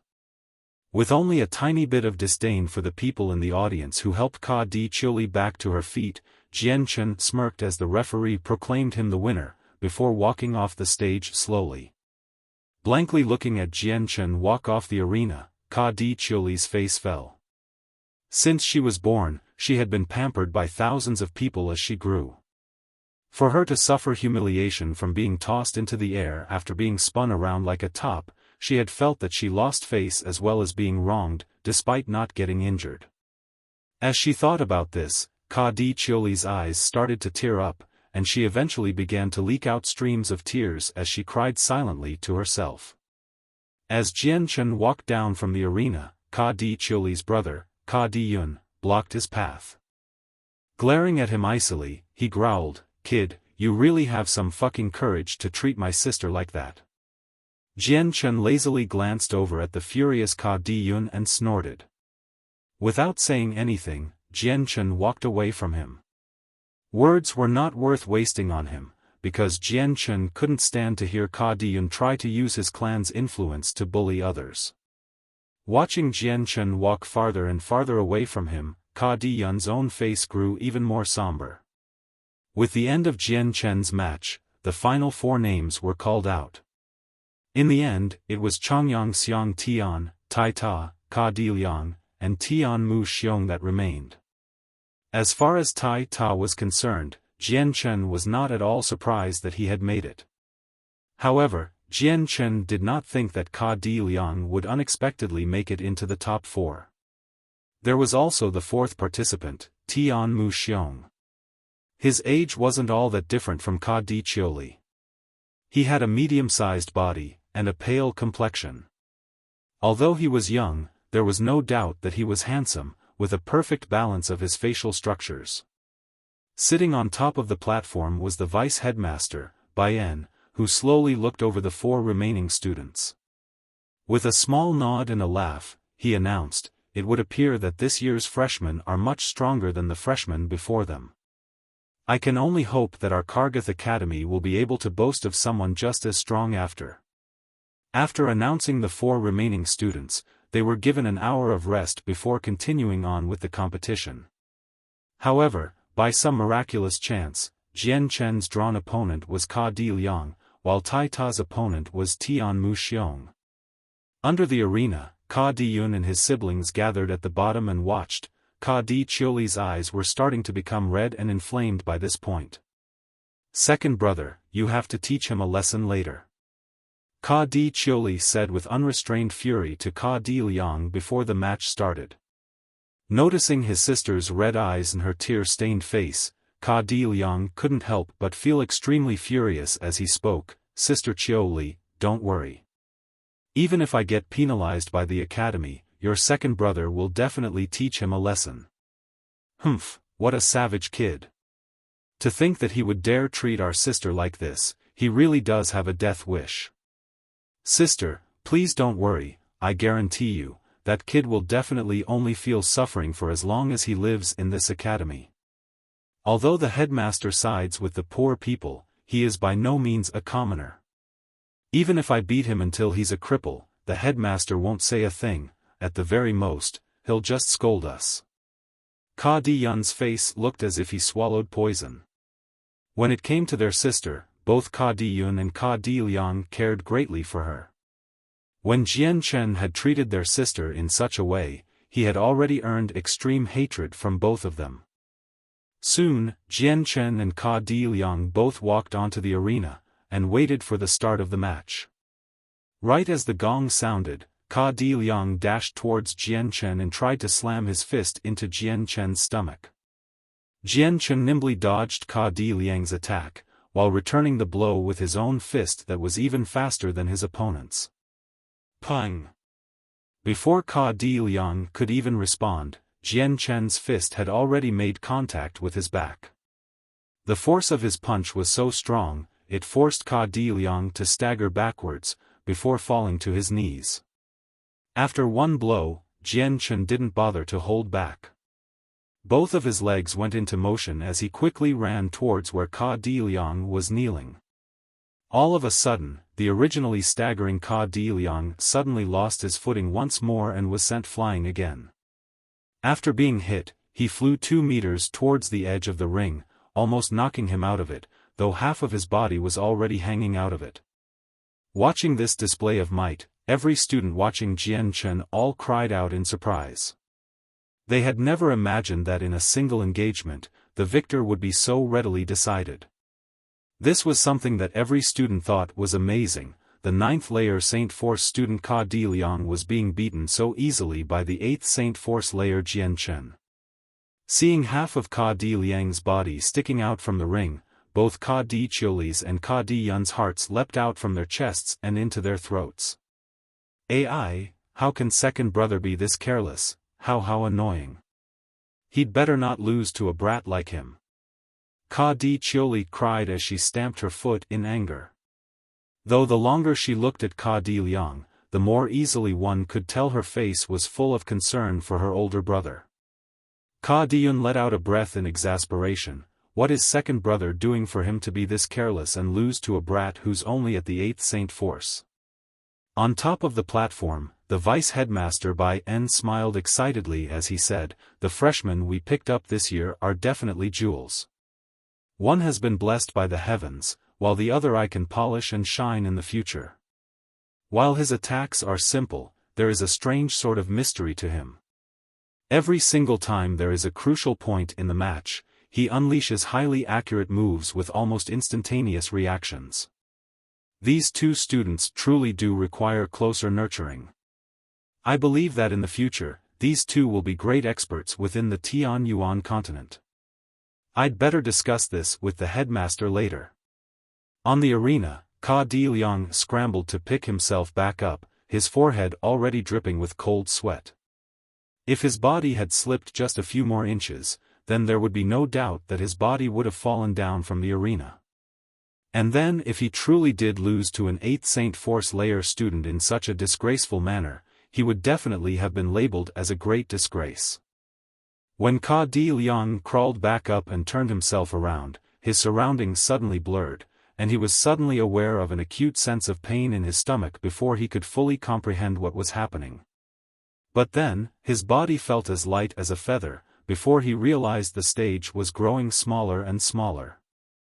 The next thing he knew, his body impacted the ground below, and his previously spotless white robes now sported a single dusty footprint. Blankly standing up from the ground, Ka Di Liang looked all around himself, before he fully comprehended what had just happened. Indignation burst forth from his eyes, as he shot Jian Chen a malicious glare. Although he had reached the 9th layer, he had ultimately been beaten by a student who had only reached the 8th layer, and felt his defeat was an extreme waste. Every time he thought of this, Ka Di Liang's heart filled with endless anger. To him, this was definitely a huge disgrace. Ka Di Yun walked up to Ka Di Liang and said, "Second brother, you've disappointed me. You have really lost face for our Ka Di clan." After dropping these words, Ka Di Yun didn't spare a second glance at Ka Di Liang, and immediately left the area. Hearing Ka Di Yun's words, Ka Di Liang's face immediately turned beyond ugly. "Second brother, you were too careless. Although you said that you would help me teach him a lesson, it ultimately became you being the one that was taught." Ka Di Chioli said resentfully in a disappointed voice, her tone quite indignant. Hearing this, Ka Di Liang's face changed as well, before growling, this was the extent of his luck. It was because of this arena that he won. If we were to change places, then there would be no way he would be an opponent for me. Third sister, don't worry, I will definitely teach him a lesson in the future. Ka Di Chioli began to think, she felt that his reasoning had some truth to it. Slowly nodding her head, she said, "Second brother, you'll have to teach him a lesson for sure next time." Ka Di Liang patted his chest, and solemnly vowed, "Don't worry, third sister. Leave this to me." Not too long after Jian Chen had won his match, the match between Tai Ta and Tian Mu Xiong also started to wrap up. Although Tai Ta's Saint Force was lower than his opponent by a single layer, his heavenly blessed strength helped make up for this deficiency. In the end, he relied on the experience he had learned from hunting beasts and was finally able to beat Tian Mu Xiong by a narrow victory. Along with Jian Chen, he became one of the 2 finalists. By the end of the next match, one of the 2 will emerge victorious and be crowned the freshman ruler. You're tuning in to the Xiaofan's Wuxia Tales YouTube channel. Don't forget to subscribe and join us on this journey to catch the most captivating stories.